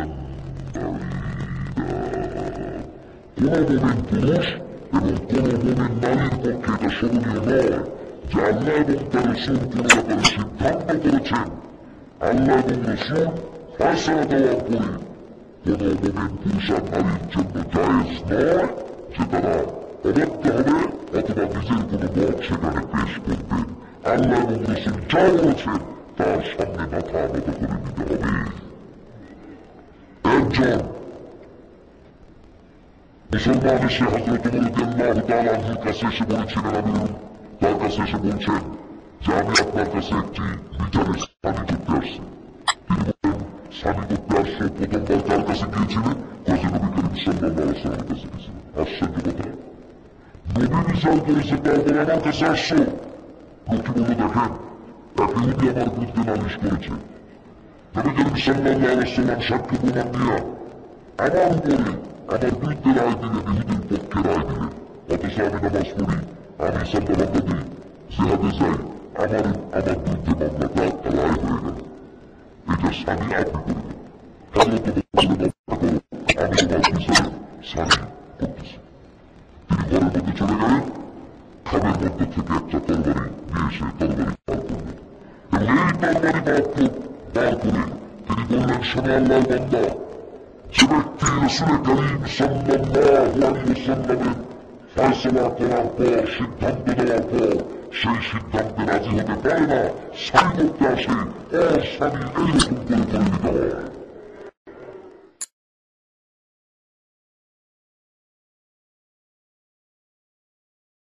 চতুর্দিকে আওয়াজ উঠল, ওমর রাদিয়াল্লাহু তাআলা আনহু মুসলমান হত্যা করেছেন। নবী করিম সাল্লাল্লাহু আলাইহি সাল্লামের কাছে খবর এলো, নিহত ব্যক্তির আত্মীয় স্বজনেরা দিয়ত দাবি করল।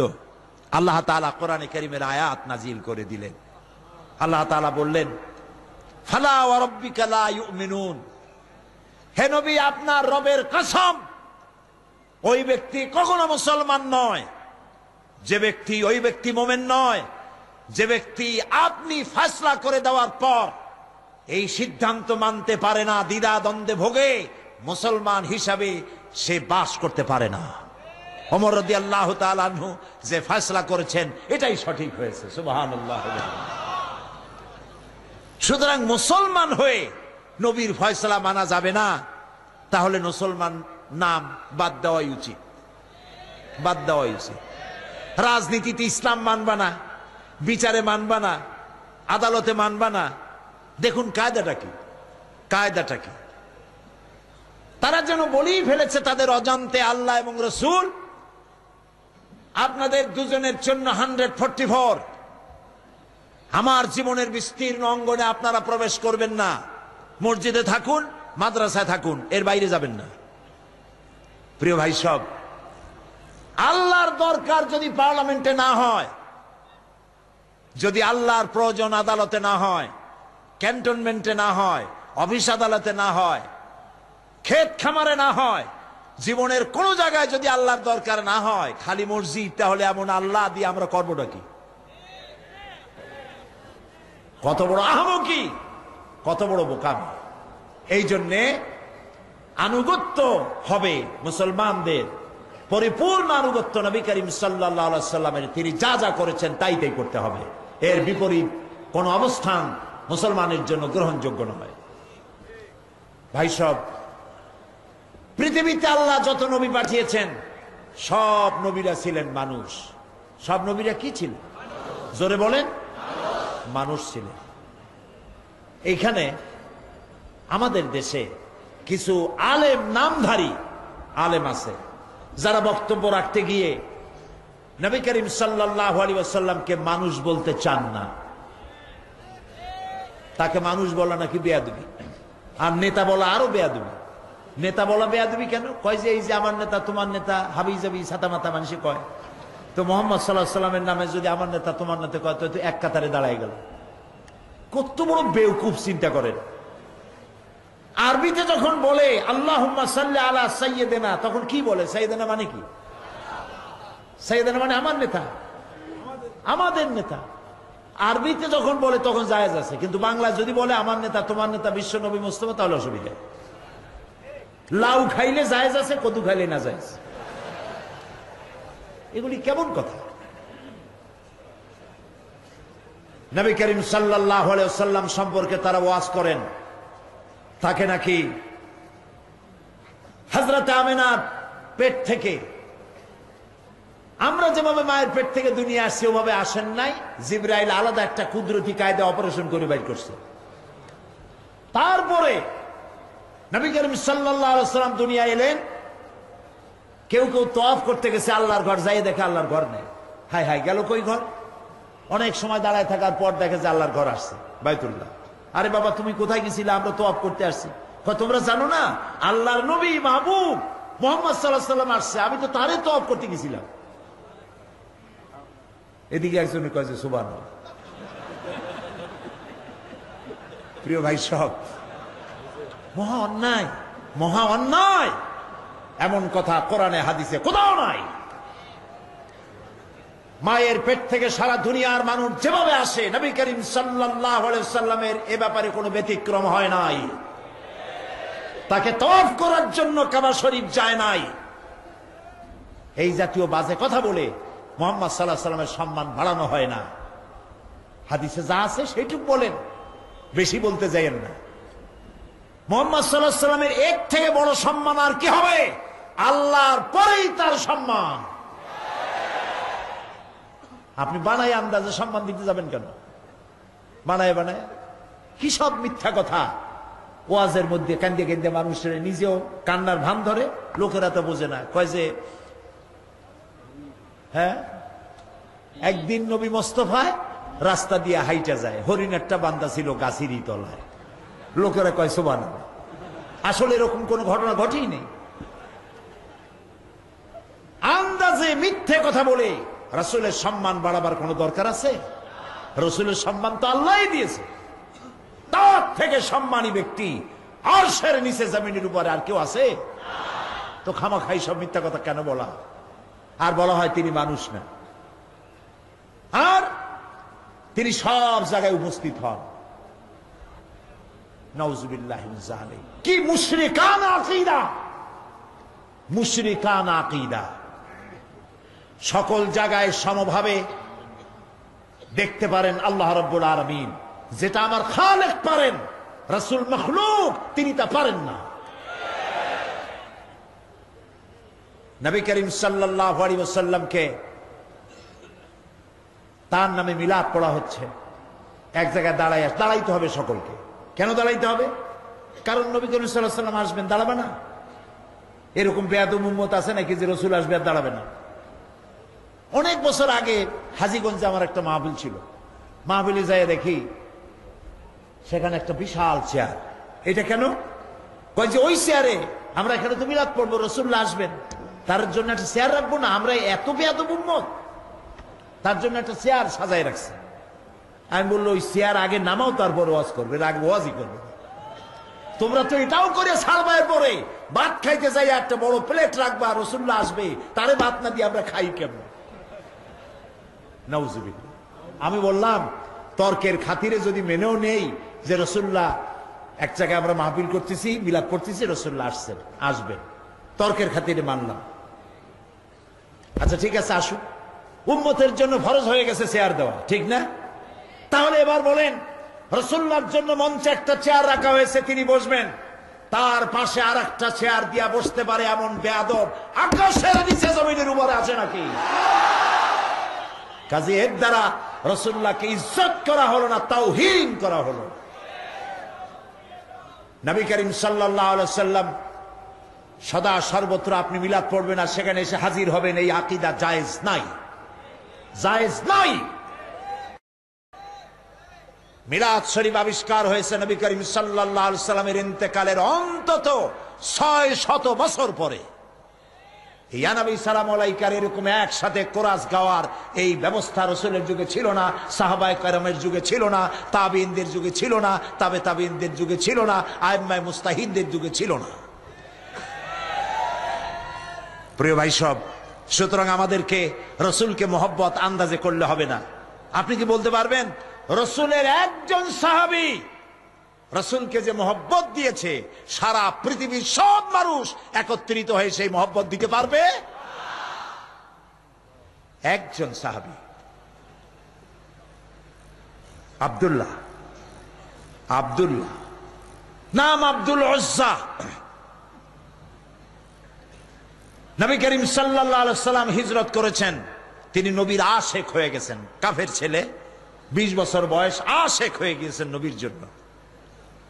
নবী করিম সাল্লাল্লাহু আলাইহি ওয়াসাল্লামের চেহারা, তার কথাবার্তা, তার ব্যবহার, পাগল হয়ে যায় মানুষ। সুবহানাল্লাহ।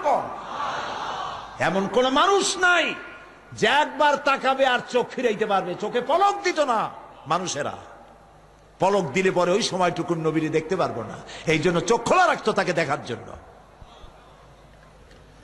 আব্দুল উজ্জা রাসূলের হিজরতের পর চাচার কাছে তিনি ছিলেন, গরিব মানুষ। গিয়ে বলছে, চাচা, মুহাম্মদ সাল্লাল্লাহু আলাইহি ওয়াসাল্লাম যে আখিরি জামানার পয়গম্বর, আপনি কি বিশ্বাস করেন? কইছে মনে হয়, হইতেও পারে। আচ্ছা তাহলে আপনি কি ঈমান আনবেন? কয় না, ঈমান আনবো না। আব্দুল্লাহ বলছে, চাচাজি, আমি আপনার অপেক্ষায় ছিলাম, আমি মনে করেছি আপনি ঈমান আনবেন, তারপরে আমি আপনার সাথে ঈমান আনবো, কিন্তু আমি তো আর ধৈর্য রাখতে পারছি না। আমি যখন জানতে পারলাম আপনি ঈমান আনবেন না, আমি আপনাকে শুনাইয়া তাওহীদের কালেমার সাক্ষী দিতেছি, আল্লাহরে শুনাইয়া লা ইলাহা ইল্লাল্লাহু মুহাম্মাদুর রাসূলুল্লাহ। চাচা বলছে, আব্দুল উজ্জা, তুমি জানো এর পরিণতি কি? কয় না, জানি না।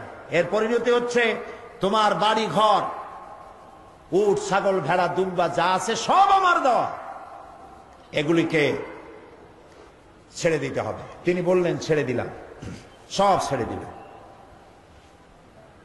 তোমার ঘর এটাও আমার দেওয়া, এটাও বাদ দিলাম।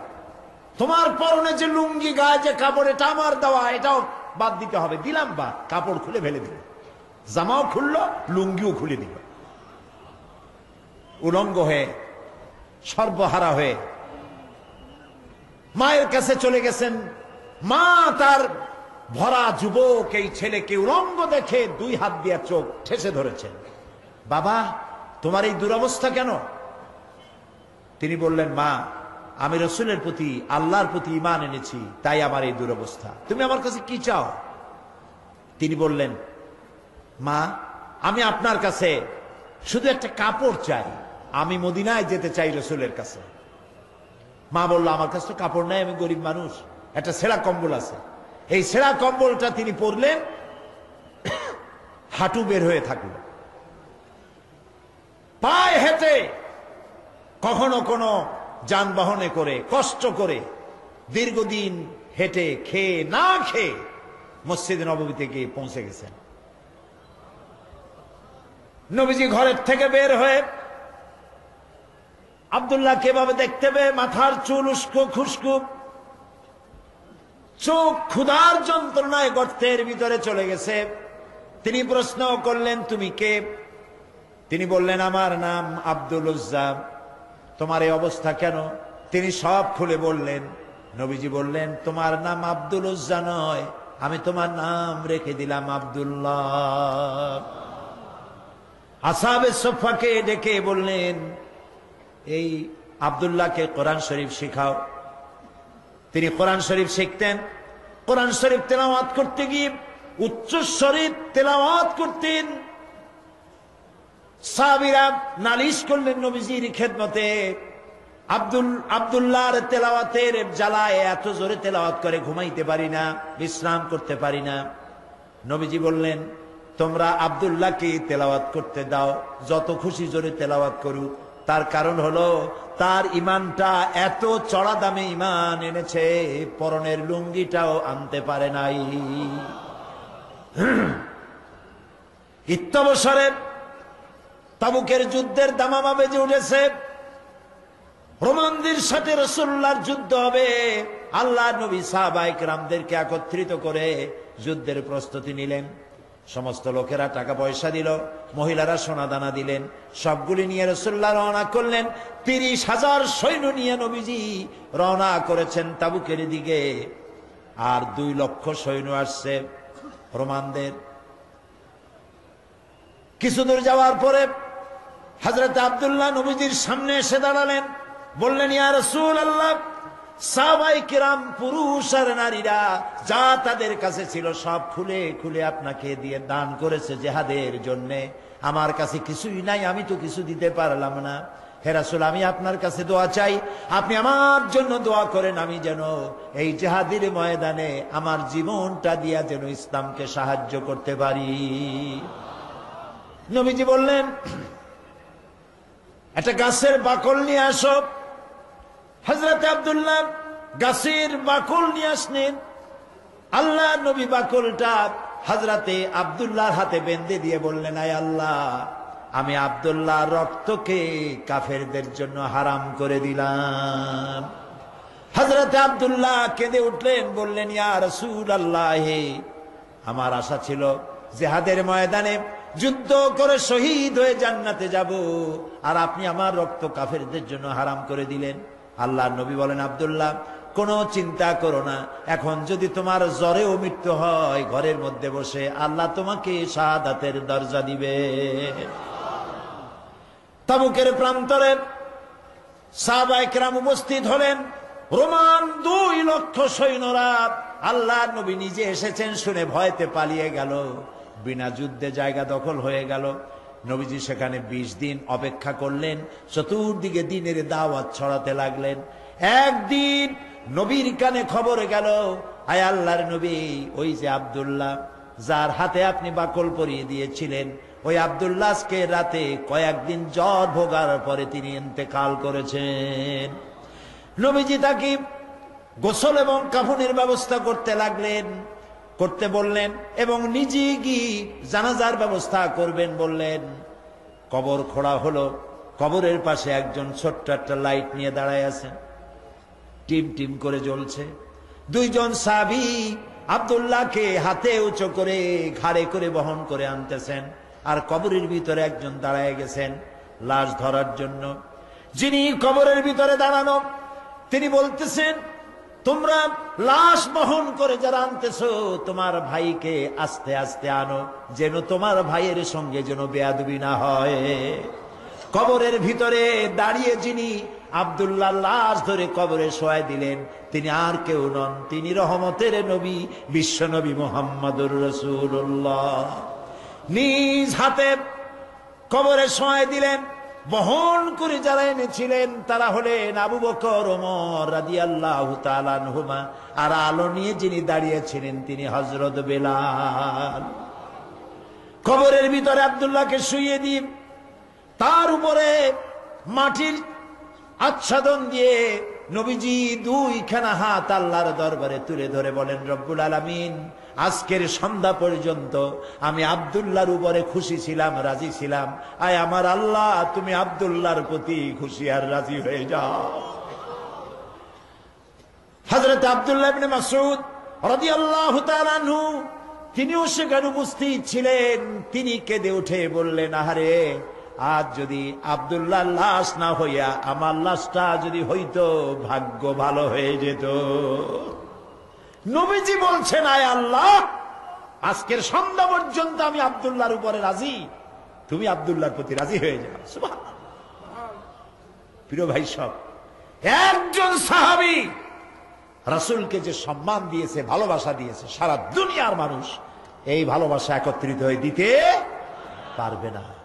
সুতরাং ইয়া নবী সালাম আলাইকার মধ্যে মহব্বত না, মহব্বত হলো রাসূলের দেওয়া আদর্শ বাস্তবায়িত করার মধ্যেই মহব্বত। হক কথা বলার জন্য রাসূল মার খেয়েছেন, সাহাবায়ে কেরাম মার খেয়েছেন। আমরা হক কথা বলতে ভয় পাই, অনেকে ভয় পান হক কথা বলতে। হক কথা বলতে যদি দাওয়াত না হয়, যত পারা যায় মাইজিয়া ঘষিয়া কথা কইয়া টইয়া কোন রকম গোলে মালে যাবে দি, পকেট ভরলেই হয়, ঠিক কিনা? পকেট ভরার কাম হাদিয়া তোহবার কাম। প্রিয় ভাই সব, এটা হাদিয়া তোহবার রাস্তা না, এ রাস্তা রক্ত পিচ্ছিল, এ রাস্তা বড় কঠিন, দান দান শহীদ হওয়ার রাস্তা, কাঁচা কলিজা চাবায় খাওয়ার রাস্তা। হযরত হামজা রাদিয়াল্লাহু তাআলা আনহুর কলিজা চাবায় খেয়েছিল কাফেররা। এই কষ্ট করার পর ইসলাম এসেছে। ইসলামকে টিকিয়ে রাখতে হবে এবং দুনিয়ার সামনে প্রমাণ করতে হবে মুসলমানেরাই কেবলমাত্র আদর্শবান, পৃথিবীর শান্তি স্বস্তি মুসলমানেরা দিতে পারে, ইসলাম দিতে পারে, এটা বুঝাতে হবে। কিন্তু যে পথে আমাদের লোকেরা রওনা হয়েছে এই পথ আসল পথ নয়। একজন ব্যক্তির পিছনে দৌড়ানো, শখসপরস্তি, ব্যক্তি পূজা, মাজার পূজা, পীর পূজা, এইসব পূজা দিয়ে গোটা দেশ কোথায় যাচ্ছে? আদর্শ ছেড়ে দিয়ে। প্রিয় ভাই সব, এই জন্য আমাদেরকে বুঝতে হবে, এই ধারণা বদ্ধমূল করে নিতে হবে, আল্লাহ যত নবী পাঠাইছেন সব নবীরা কি ছিলেন? মানুষ। বলেন সবাই। কিন্তু কাফেরেরা এটা মানতে পারে নাই। কাফেরেরা বলতো, মা হাযা ইল্লা বাশারুম মিথলুকুম ইউরিদু আন ইয়াতাফাদ্দালা আলাইকুম ওয়ালাউ শাআল্লাহু লাআনজালা মালাইকাতাম মা সামি'না বিহাদা ফি আবাইনাল আউয়ালিন। মা হাযা ইল্লা বাশারুম মিসলুকুম, এই যে নবী, এ তো মানুষের মতো। এটা কি কথা? তার আলাদা একটা ফজিলত আমাদের উপর থেকে কি হবে? আল্লাহ যদি ইচ্ছে করতেন তো ফেরেশতাই তো পাঠাই দিতেন নবী করে আমাদের জন্য। মা সামি'না বিহাযা ফি আবাইনাল আউয়ালিন, এটা আমাদের বাপ দাদার মুখেও কোনোদিন শুনি নাই যে মানুষ নবী হয়। এটা কথা হইল? এ কি নবী? তারা বিশ্বাস করতে পারত না। তারা বলতো মা হাদা ইল্লা বাশারুম মিসলুকুম ইয়াকুলু মিম্মা তাকুলুনা মিনহু ওয়া ইয়াশরাবু মিম্মা তাশরাবুন। কি নবী যে আমরা যা খাই তাই খায়, আমরা পান করি তারাও পান করে। এই ধরনের চিন্তা তাদের ছিল, ওই কুবুরি চিন্তা এখন মুসলমানদের মধ্যে ঢুকছে। নবীর মানুষ কোয়া যাবে না, নাউযুবিল্লাহ। মুসা আলাইহিস সালাম এবং হারুন আলাইহিস সালাম যখন নবুয়তের দাবি নিয়ে গিয়েছিলেন, কাফেরেরা বলেছিল আনুমিনু লিবাশারাইনি মিসলুনা, আমরা কি ঈমান আনবো এমন দুই ব্যক্তির উপরে যারা আমাদের মতো মানুষ, তাদের উপর ঈমান আনবো, এটা কেমন কথা? মা লিহাদার রাসূল ইয়াকুলুত তুআম ওয়া ইয়ামশি ফিল আসওয়াক। কেমন রাসূল যে আমাদের মতো বাজারে যায়, আমাদের মতো ভাত খায়। ওরা চিন্তা করত যে রাসূল যিনি হবেন তিনি হয়তো ফেরেশতা হবে বা অন্য কিছু হবে, জিন হবে। আল্লাহ রাব্বুল আলামিন বলেন, পৃথিবীতে যদি সব ফেরেশতারা স্বাচ্ছন্দ্যে ঘোরাফেরা করত তাহলে আমি এখানে ফেরেশতা নবী করে পাঠাইতাম। আমি যে মানুষের জন্য মানুষ নবী করেছি, এটা তো সারা পৃথিবীর মানুষের জন্য ইহসান করেছি। আমাদের জন্য যদি ফেরেশতা নবী করা হতো তাহলে সেটা কি আমাদের জন্য কল্যাণ হতো না অসুবিধা হইতো?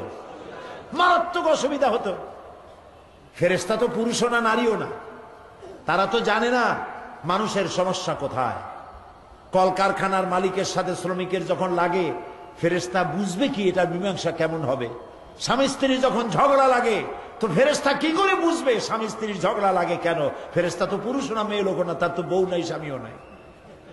কাজে আল্লাহ তাআলার এটা মেহেরবানি যে তিনি কি করেছেন, মানুষের জন্য নবী বানাইছেন। কি ওয়ামা আরসালনা ক্বাবলাকা ইল্লা রিজালান নূহি ইলাইহিম ফাসআলু আহলায যিকরি ইন কুনতুম লা তা'লামুন। আপনার পূর্বে যত নবী আমি পৃথিবীতে পাঠিয়েছিলাম তারা সব মানুষ ছিলেন, একজনও ফেরেশতা বা জিন ছিল না, সব ছিল মানুষ। সুতরাং হে নবী, আপনি আপনার পজিশন সম্পর্কে জানায় দেন, আপনার অবস্থা সম্পর্কে বলেন। আল্লাহ বলে দিলেন, আপনি বলুন, কুল ইন্নামা আনা বাশারুম মিসলুকুম ইউহা ইলাইয়া আন্নামা ইলাহুকুম ইলাহু ওয়াহিদ। হে নবী, আপনি বলুন, আনা বাশারুম মিসলুকুম, আমি তোমাদের মতোই মানুষ। ইউহা ইলাইয়া, আমার কাছে ওহী আসে। আর তোমার আর আমার, তোমাদের আর আমার ইলাহ এক, আমি তোমাদের মতো মানুষ। কুল ইন্নামা আনা বাশারুম মিসলুকুম, আমি তোমাদের মতো মানুষ। বুঝতেছেন কথা? এই কথার ব্যাখ্যা সব সময় আমি চেষ্টা করি মানুষকে বুঝাবার জন্য। আল্লাহ তৌফিক দিন, বলেন আমি। ইন্নামা আনা বাশারুম মিসলুকুম, আমি তোমাদের মতো মানুষ, এই কথার ব্যাখ্যা দরকার। তা না হলে আন্দাজে দেখবেন এই যে কথা বললাম, যদি ব্যাখ্যা না দেওয়া হয় তাহলে কেউ কেউ আগামীকাল থেকে ওয়াজ করা শুরু করবেন, এই সাইদি আসছিল, আসে বলে গেছে নবী নাকি আমাদের মতো সাধারণ মানুষ। আর লোকেরা কবে নাউজুবিল্লাহ, কই লোক? নবী মানুষ, কিন্তু মানুষের মধ্যে দুইটা শ্রেণী। কয়টা শ্রেণী? একটা হলো সাধারণ আর একটা হলো অসাধারণ। একটা মানব আর একটা বলেন মহামানব। রাসূলুল্লাহ মানুষ, মানব, কিন্তু মহামানব। তিনি মানুষ, তবে সাধারণ মানুষ নয়, অসাধারণ মানুষ। সুবহানাল্লাহ কর। মানুষ কোন দিক দিয়ে? মানুষ এই দিক থেকে আমাদের মতো মানুষ, এই দিক থেকে আমরা ঘুমাই, রাসূলও ঘুমায়। আমরা খাই, তিনিও খান। আমরা বিয়ে করি, বাচ্চা হয়, তিনিও বিবাহ করেছেন, বাচ্চা হয়েছে। তার শরীর কাটলে যে রক্ত বেরোতো, সেই রক্ত সাদা ছিল না, সে রক্ত আমাদের মতো লাল রক্ত ছিল। তিনি আনন্দ পেলে হাসতেন, দুঃখ পেলে কাঁদতেন। নবী করিম সাল্লাল্লাহু আলাইহি ওয়াসাল্লামের ছেলে মারা গেল, তিনি কাঁদতেছিলেন, চোখ দিয়ে পানি পড়তেছিল। সাহাবায়ে কেরাম বললেন, হে রাসূল, আপনি তো আমাদের কাঁদতে নিষেধ করেছেন। নবী করিম সাল্লাল্লাহু আলাইহি ওয়াসাল্লাম বলেছেন, আমি চিল্লাতে নিষেধ করেছি, আমার চোখ দিয়ে যেটা পড়ছে এটা হলো মুহাব্বত। আমার অন্তর আল্লাহর দিকে, তার ইচ্ছার উপরে রাজি আছে, কিন্তু চোখ দিয়ে মহব্বতের পানি পড়তেছে, করুণার পানি, দয়ার পানি, রহমতের পানি পড়তেছে। আমার দিলের মধ্যে কোনো প্রতিবাদ নাই। মাঝখানে একটা কথা বলে রাখি, অনেক আমাদের দেশে প্রায় কেউ যদি মারা যায় বাড়ির মধ্যে কান্নার রোল পড়ে যায়, হয় কিনা বলো? কথা কন না কেন? কান্নার রোল পড়ে যায়। আবার মেয়ে লোকেরা চট্টগ্রামে কি করে জানি না, বরিশাল বিভিন্ন জায়গায় মেয়ে লোকেরা যখন কান্দে তখন সুর করে কান্দে। দুঃখের মধ্যে সুর আসে কেমনে আমি বুঝি না। সুর দিয়ে, সুর না হলে কাঁদতে পারে না। আপনাদের এদিকে আছে বোধ হয়, আছে, সুর দিয়ে কাঁদে। এই যে বিলাপ করতেছেন কেন, আপনি আওয়াজ করে কাঁদছেন কেন? তার অর্থ দাঁড়াচ্ছে আল্লাহর সিদ্ধান্তের বিরুদ্ধে আপনি প্রতিবাদ করছেন। বলেন নাউজুবিল্লাহ, বলেন নাউজুবিল্লাহ। আজকে সকালে আমি এক মহিলার জন্য দোয়া করেছিলাম। বিশ্ব ইসলামী আন্দোলনের নেতা অধ্যাপক গোলাম আজম, জামাত ইসলামী বাংলাদেশের সাবেক আমির, তার বড় ছেলের বউ, পুত্রবধূ সালমা মুন্নি নাম, তার এই পুত্রবধূ আমাকেও শ্বশুরের মতো ভক্তি করেছে, মহব্বত করেছে। দীর্ঘদিন রোগ ভোগের পরে মারা গেলেন কদিন আগে। আল্লাহ যেন তাকে জান্নাতুল ফেরদাউসের মেহমান বানায় দেন। কথাটা আনলাম এই কারণে, তার ছোট্ট মেয়ে মামুনের স্ত্রী গোলাম আজম সাহেবের নাতনি, ছোট্ট নাতনি নাম নুসাইবা, আমাদের পাশে বসা, চোখ থেকে দরদর করে পানি পড়ছে, মুখে কোনো আহা উহু নাই। আমার স্ত্রীর কাছে শুনলাম, তিনিও দেখতে গিয়েছিলেন, তার কাছে শুনলাম ছোট্ট মেয়েটা মায়ের মুখের দিকে তাকায় আছে, ছেলেগুলো মায়ের মুখের দিকে তাকানো, কোনো শব্দ নাই, শুধু চোখ দিয়ে পানি পড়ছে। একটা মুমিনের বাড়ি কোন মানুষ মারা গেলে এটাই হওয়া উচিত। আপনি আওয়াজ করে কাঁদবেন, তার অর্থ হল আল্লাহর ফয়সালার বিরুদ্ধে প্রতিবাদ করছেন। বলেন নাউজুবিল্লাহ। আপনার কলিজার টুকরা সন্তান মারা গেছে, আপনি বলুন ইন্না লিল্লাহি ওয়া ইন্না ইলাইহি রাজিউন। একটা গোলাম এর থেকে আর বেশি কি বলতে পারবে? গোলামের কোনো সে নাই। মাবুদের সিদ্ধান্ত, সিদ্ধান্ত কার? আল্লাহ রাব্বুল আলামিনের। সেই জন্য নবী করিম সাল্লাল্লাহু আলাইহি ওয়াসাল্লাম তিনি মানুষ ছিলেন, আনন্দ পেলে হাসতেন, তবে আমাদের মতো হাসতেন না, মুস্কি হাসতেন। আমাদের দেশে মানুষ হাসে, হাসের কায়দা দেখছেন? কত কায়দা! হায় হায়, নাট্য হাসি, পৈশাচিক হাসি, অট্ট হাসি, পাজামার ফিতা ছেঁড়া হাসি, এরকম না। নবী করিম সাল্লাল্লাহু আলাইহি ওয়াসাল্লাম যখন হাসতেন শরীর মোবারক কাঁপত না। সুবহানাল্লাহ। কোথায় যাবেন? কি এর নেতা ফেতাক মানুষের সাথে নামাজ রোজা কোরআন হাদিস ছাড়িয়ে দিয়ে একটা আসবার তার পিছনে পাগলের মতো দৌড়ালেন, এটা মুসলমানের কাজ নয়। নবী করিম সাল্লাল্লাহু আলাইহি ওয়াসাল্লাম মুস্কি হাসতেন, দাঁত মুবারকের কিছুটা অংশ দেখা যেত। মুখ ছিল কালো, দাড়ি ছিল কালো, ঠোঁট মোবারক ছিল গোলাপের পাপড়ির মতো লালচে, দাঁতগুলো ছিল মুক্তোর মতো। এর মধ্য থেকে যখন তিনি হাসতেন মনে হতো কালো মেঘের মধ্য দিয়ে বিদ্যুৎ চমকে যাচ্ছে, মানুষেরা পাগল হয়ে যেত মহব্বতে। তিনি মানুষ, তবে আমাদের মতো সাধারণ মানুষ নন, অসাধারণ মানুষ। আল্লাহ রাব্বুল আলামিন তার শারীরিক শক্তি, মানসিক শক্তি, রুহানি শক্তি যা দিয়েছিলেন কোন মানুষের সাথে তার তুলনা হবে না। তবে তিনি মানুষ, এতে কোনো সন্দেহ নেই। কথা কি বুঝাইতে পারছি? কথা কি বুঝছেন? জিন্দিগিতেও বলবেন না যে আমাদের মতো সাধারণ মানুষ, কবিরা গুনাহ হবে। সাধারণ মানুষ যদি হয় তাহলে তো তিনি গুনাহ করতে পারবেন। রসুল কি গুনাহ করেন? সাধারণ মানুষ তো মিথ্যে কথা বলে, রসুল কি মিথ্যে কথা বলে? সেই জন্য সাধারণ মানুষ কখনো বলবেন না। তিনি মানব, মহামানব। তিনি মানুষ, অসাধারণ মানুষ। তিনি আল্লাহর নবী, তার পরিচয় হচ্ছে আল্লাহর নবী। গায়ব সম্পর্কে কথা আসে যে নবী করিম সাল্লাল্লাহু আলাইহি সাল্লামের গায়বী ইলম সম্পর্কে না, আল্লাহ যেটুকুন জানাইছেন তার থেকে বেশি কিছু তিনি জানেন না। আল্লাহ রাব্বুল আলামিন তাকে দিয়ে বলাচ্ছেন, قُلْ لَا أَقُولُ لَكُمْ عِنْدِي خَزَائِنُ اللَّهِ وَلَا أَعْلَمُ الْغَيْبَ وَلَا أَقُولُ لَكُمْ إِنِّي مَلَكٌ إِنْ يَتَّبِعُ إِلَّا مَا يُوحَى إِلَيَّ।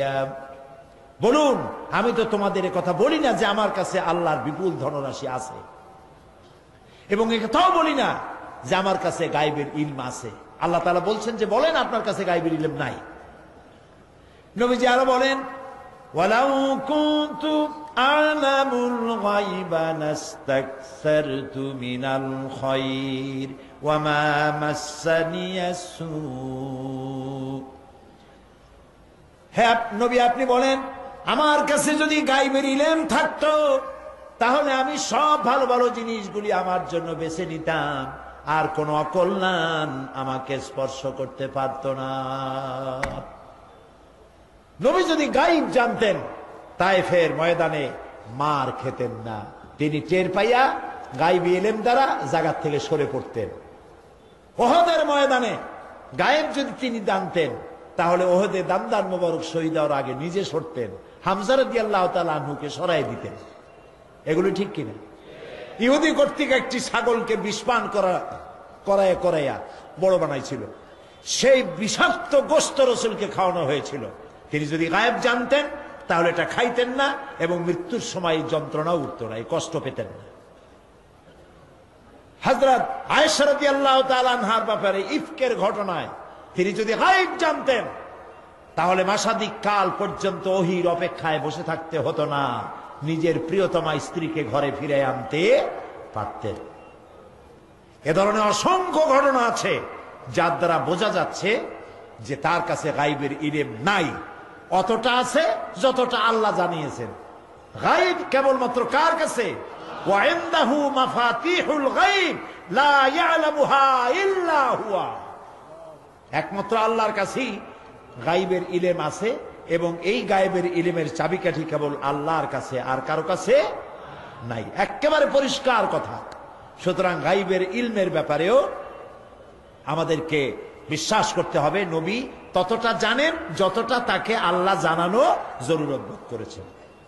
প্রিয় ভাই সব, নবীর প্রতি ঈমান আনার অর্থই হলো নবী করিম সাল্লাল্লাহু আলাইহি ওয়াসাল্লাম তিনি যেভাবে জীবন পরিচালনা করেছেন, রাষ্ট্র পরিচালনা করেছেন, ওইভাবে আমাদের জীবন, আমাদের রাষ্ট্র, আমাদের স্বভাব, আমাদের সমাজকে ওই আদলে পরিচালনা করতে পারলেই নবীর প্রতি ঈমান আনা হবে। এই নবীর প্রতি ঈমান রাষ্ট্রীয়ভাবে, সামাজিকভাবে, আন্তর্জাতিকভাবে কিভাবে আমাদের পালন করতে হবে সেই কথাগুলি বলবো আপনাদের সামনে আগামীকাল ইনশাআল্লাহ। সবাই বলি ইনশাআল্লাহ। এখন মোনাজাত হবে। মোনাজাতের জন্য সব দাঁড়ানো ভাইয়েরা যার যার জায়গায় মোনাজাতের জন্য বসে পড়ুন, আর একটু জোরে সোরে জিকির করেন, সুবহানাল্লাহ ওয়ালহামদুলিল্লাহ লা ইলাহা ইল্লাল্লাহ, সুবহানাল্লাহ ওয়ালহামদুলিল্লাহ লা ইলাহা। প্রিয় ভাই সব, আজকে 3 জন মুসলমান হবেন, আলহামদুলিল্লাহ বলেন। আজকে মুসলমান হবে 3 জন। নাম হলো তপন বড়ুয়া, পিতা হলো লাতু বড়ুয়া। তপন বড়ুয়া, আর তিনি বৌদ্ধ ধর্মের লোক। বাড়ি হলো উখিয়া, কক্সেস বাজার। নাম পছন্দ করেছে মোহাম্মদ ইউসুফ। আর একজন হলো শ্রী খোকন বিশ্বাস, পিতা মৃত্যু বাবুল বিশ্বাস। বাড়ি হলো পদুয়া, চট্টগ্রাম। বর্তমান নাম পছন্দ করেছে মোহাম্মদ ওমর ফারুক। একজন মহিলা, নাম হলো শ্রী শিখা দে, পিতার নাম মৃত বলরাম দে। বাড়ি হলো চকবাজার, চট্টগ্রাম। বর্তমান নাম পছন্দ করেছে মোসাম্মদ কুলসুম বেগম। আরো কাছে, লা ইলাহা ইল্লাল্লাহু মুহাম্মাদুর রাসূলুল্লাহ। আল্লাহ ছাড়া, জোরে বলো, আল্লাহ ছাড়া কোন উপাস্য নাই, মাবুদ নাই, মুহাম্মদ সাল্লাল্লাহু আলাইহি ওয়াসাল্লাম আল্লাহর প্রেরিত রাসূল। আশহাদু আন লা ইলাহা ইল্লাল্লাহু ওয়াহদাহু লা শারীকা লাহু ওয়া আশহাদু আন্না মুহাম্মাদান আবদুহু ওয়া রাসূলুহু। আমি সাক্ষ্য দিচ্ছি আল্লাহ ছাড়া কোন ইলাহ নাই, মাবুদ নাই, উপাস্য নাই, তিনি এক, তিনি একক, তার কোনো অংশীদার নাই। আমি আরো সাক্ষ্য দিচ্ছি মুহাম্মদ সাল্লাল্লাহু আলাইহি ওয়াসাল্লাম আল্লাহর বান্দা এবং তার প্রেরিত রাসূল। আসসালামু আলাইকুম। এই নতুন মুসলমানদের সালাম নেন, সবাই বলেন। আরেকজন মহিলা ইসলাম কবুল করেছেন, তিনি প্যান্ডেলের ভেতরে আছেন। আমি মোনাজাত করব। আর আগামীকাল এই মাহফিল শেষ দিন সমাপ্ত হবে ইনশাআল্লাহ। সবাই বলি ইনশাআল্লাহ। আপনাদের খেদমতে আরজ হচ্ছে এই যে ইসলামী সমাজ কল্যাণ পরিষদের এই বিশাল মাহফিলের যে লক্ষ লক্ষ টাকা খরচ হয়, এই খরচে আপনারা শরীক থাকেন, আপনাদেরকে ধন্যবাদ জানাই, আলহামদুলিল্লাহ বলেন। আল্লাহ তাআলা বলেছেন তাআওয়ানু আলাল বিররি ওয়াত তাকওয়া ওয়ালা তাআওয়ানু আলাল ইসমি ওয়াল উদওয়ান। নেক কাজে, ভালো কাজে সহযোগিতা করো। এটা কি নেক কাজ নয়? এটা কি নেক কাজ নয়? কত মানুষ হেদায়েত হচ্ছে, কত মানুষ নিজের বাপ দাদার ধর্ম পরিত্যাগ করে ইসলাম কবুল করছেন, বলেন আলহামদুলিল্লাহ। আপনারা যাওয়ার সময় প্রত্যেকটি বাসের সাথে একটা করে বাক্স আছে, টিন আছে। যাওয়ার সময় এই টিনের বাক্সে আপনারা টাকা রেখে যাবেন। আল্লাহ যেন তৌফিক দেন, বলেন আমিন। সবাই দিবেন? আজকে একটু দেখি তো কারা কারা দেবেন, একটু দেখি। যারা দিবেন না হাত উঁচু করে লাভ নাই, যারা দিবেন তারাই হাত উঁচু করে রাখুন, আল্লাহ দেখুক। মাশাআল্লাহ, আলহামদুলিল্লাহ। সবাই বলি আলহামদুলিল্লাহ। আমরা এখনই মোনাজাত করতে যাচ্ছি। আর এত বড় বিশাল জামাত আমরা কোন মসজিদে তো পাবোই না, মোটেই স্বাভাবিক না। এরকম লক্ষাধিক মানুষ কোন মসজিদে ধরার কোনো প্রশ্ন ওঠে না। তো সেই জন্য এশার নামাজ জামাতে পড়ে যাওয়ার চেষ্টা করবেন সকলে, আল্লাহ যেন তৌফিক দেন, বলেন আমিন। আগামীকাল সকাল 9টায় এই মাঠে শিশু কিশোরদের সমাবেশ হবে। আপনার বাচ্চা, আপনার ভবিষ্যৎ, এই বাচ্চাকে দ্বীনের কথা, ইসলামের কথা শোনাবার জন্য আগামীকাল আপনারা আপনাদের বাচ্চাদেরকে নিয়ে আসবেন। 5 বছর বয়স থেকে 10-12-র মধ্যে, 5 থেকে শুরু করে 12-র মধ্যে আপনাদের ছেলে মেয়েদেরকে এখানে পাঠিয়ে দিবেন। তাদেরকে তাদের প্রশ্নের জবাব দেবো এবং তারপরে তাদেরকে কোরআন ও হাদিসের কথা শোনানো হবে, যাতে করে তাদের ইমানের মধ্যে ইসলামের বীজ বপন হয়ে যায়, তাদের কলিজার মধ্যে ইসলামের বীজ বপন হয়ে যায়। আল্লাহ যেন তৌফিক দেন, বলেন আমিন। আপনারা প্রত্যেকে আপনাদের সন্তানদের নিয়ে আসবেন সকাল 9টায়। আর মুফতি, আমি যে বলতেছিলাম যে মাহফিল শেষ হবে, যাওয়ার সময় টাকা এই মাহফিলে দিয়ে যাবেন, মাহফিলের খরচ হিসাবে। আর ঢাকা থেকে অনেক লাইব্রেরি আছে, প্রত্যেকদিন বলতেছি, আজও বলি যে আপনারা যাওয়ার সময় সকলে বই কিনে নিয়ে যাবেন। বই কিন্তু কাউকে ঠকায় না। একটা বোয়াল মাছ, কোরাল মাছ, শুটকি মাছ খাবেন, আজ খাইলেন কালকে পায়খানা হয়ে যাবে, এটার কোনো দাম নাই।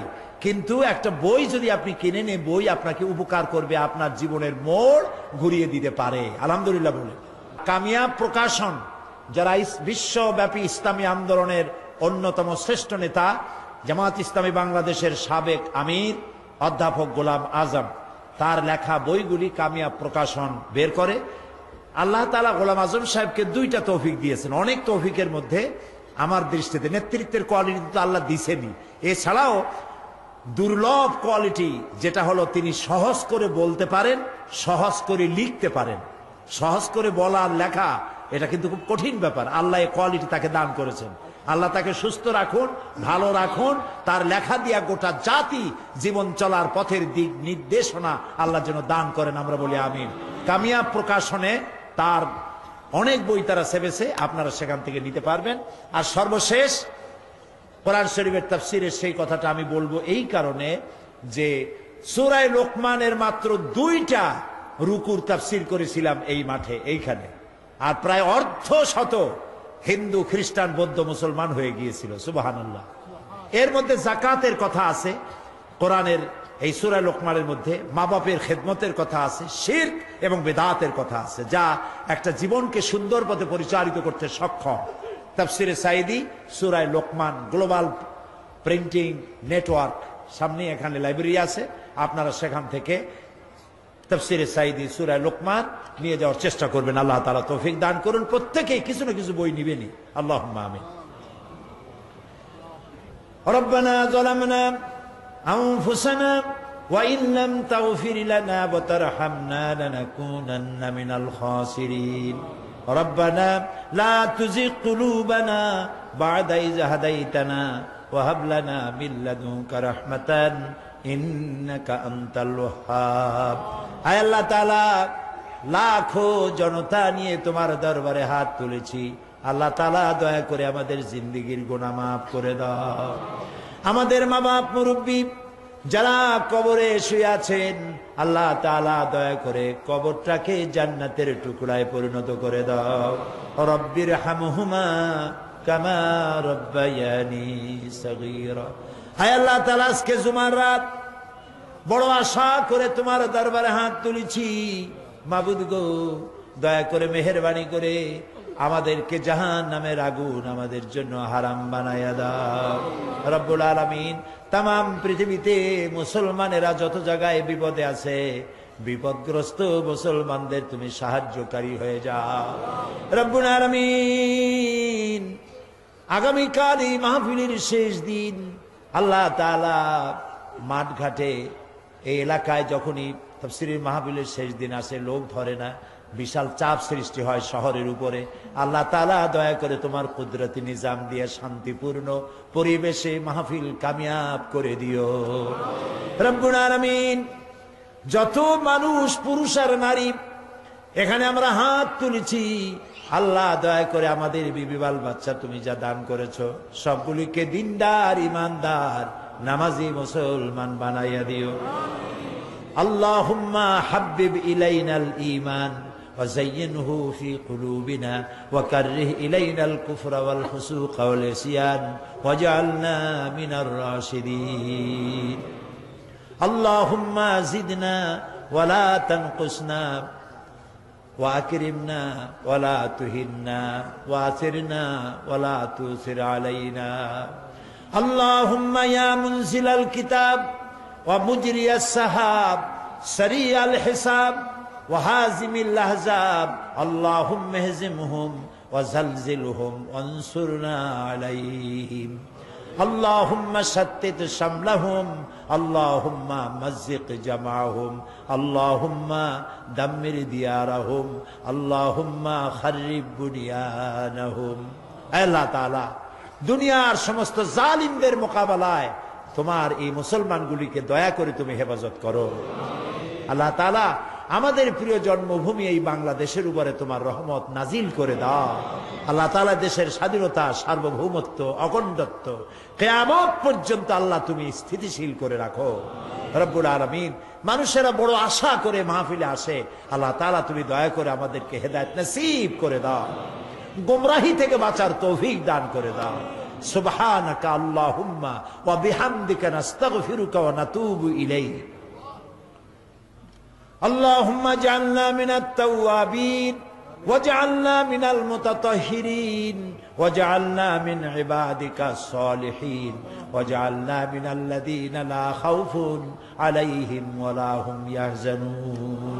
আল্লাহ তাআলা, বিদেশ থেকে যারা দোয়া চেয়েছে, ইংল্যান্ড, আমেরিকা, অস্ট্রেলিয়া, মধ্যপ্রাচ্য, বিভিন্ন দেশ থেকে কোরআন শরীফের তাফসীরের মাহফিলে দোয়া চেয়েছেন, তারা সালাম পৌঁছাইছেন। আল্লাহ তাআলা আমাদের বাংলাদেশিরা পৃথিবীর যত জায়গায় আছে তাদের ঈমান দিয়ে, তাদের সুস্থতা দিয়ে আল্লাহ তাআলা তাদেরকে তুমি হেফাজতে রাখো। তারা যে সব দেশে আছে বাংলাদেশের মুসলমানেরা, সেই দেশে ইসলামের দাওয়াত দেওয়ার তৌফিক তাদেরকে দান করে দাও। ঈমানের উপরে, ইসলামের উপরে তাদের টিকে থাকার তৌফিক দান করে দাও। রব্বানা তাকাব্বাল মিন্না ইন্নাকা আনতাস সামিউল আলিম ওয়া তুব আলাইনা ইন্নাকা আনতাত তাওয়াবুর রহিম।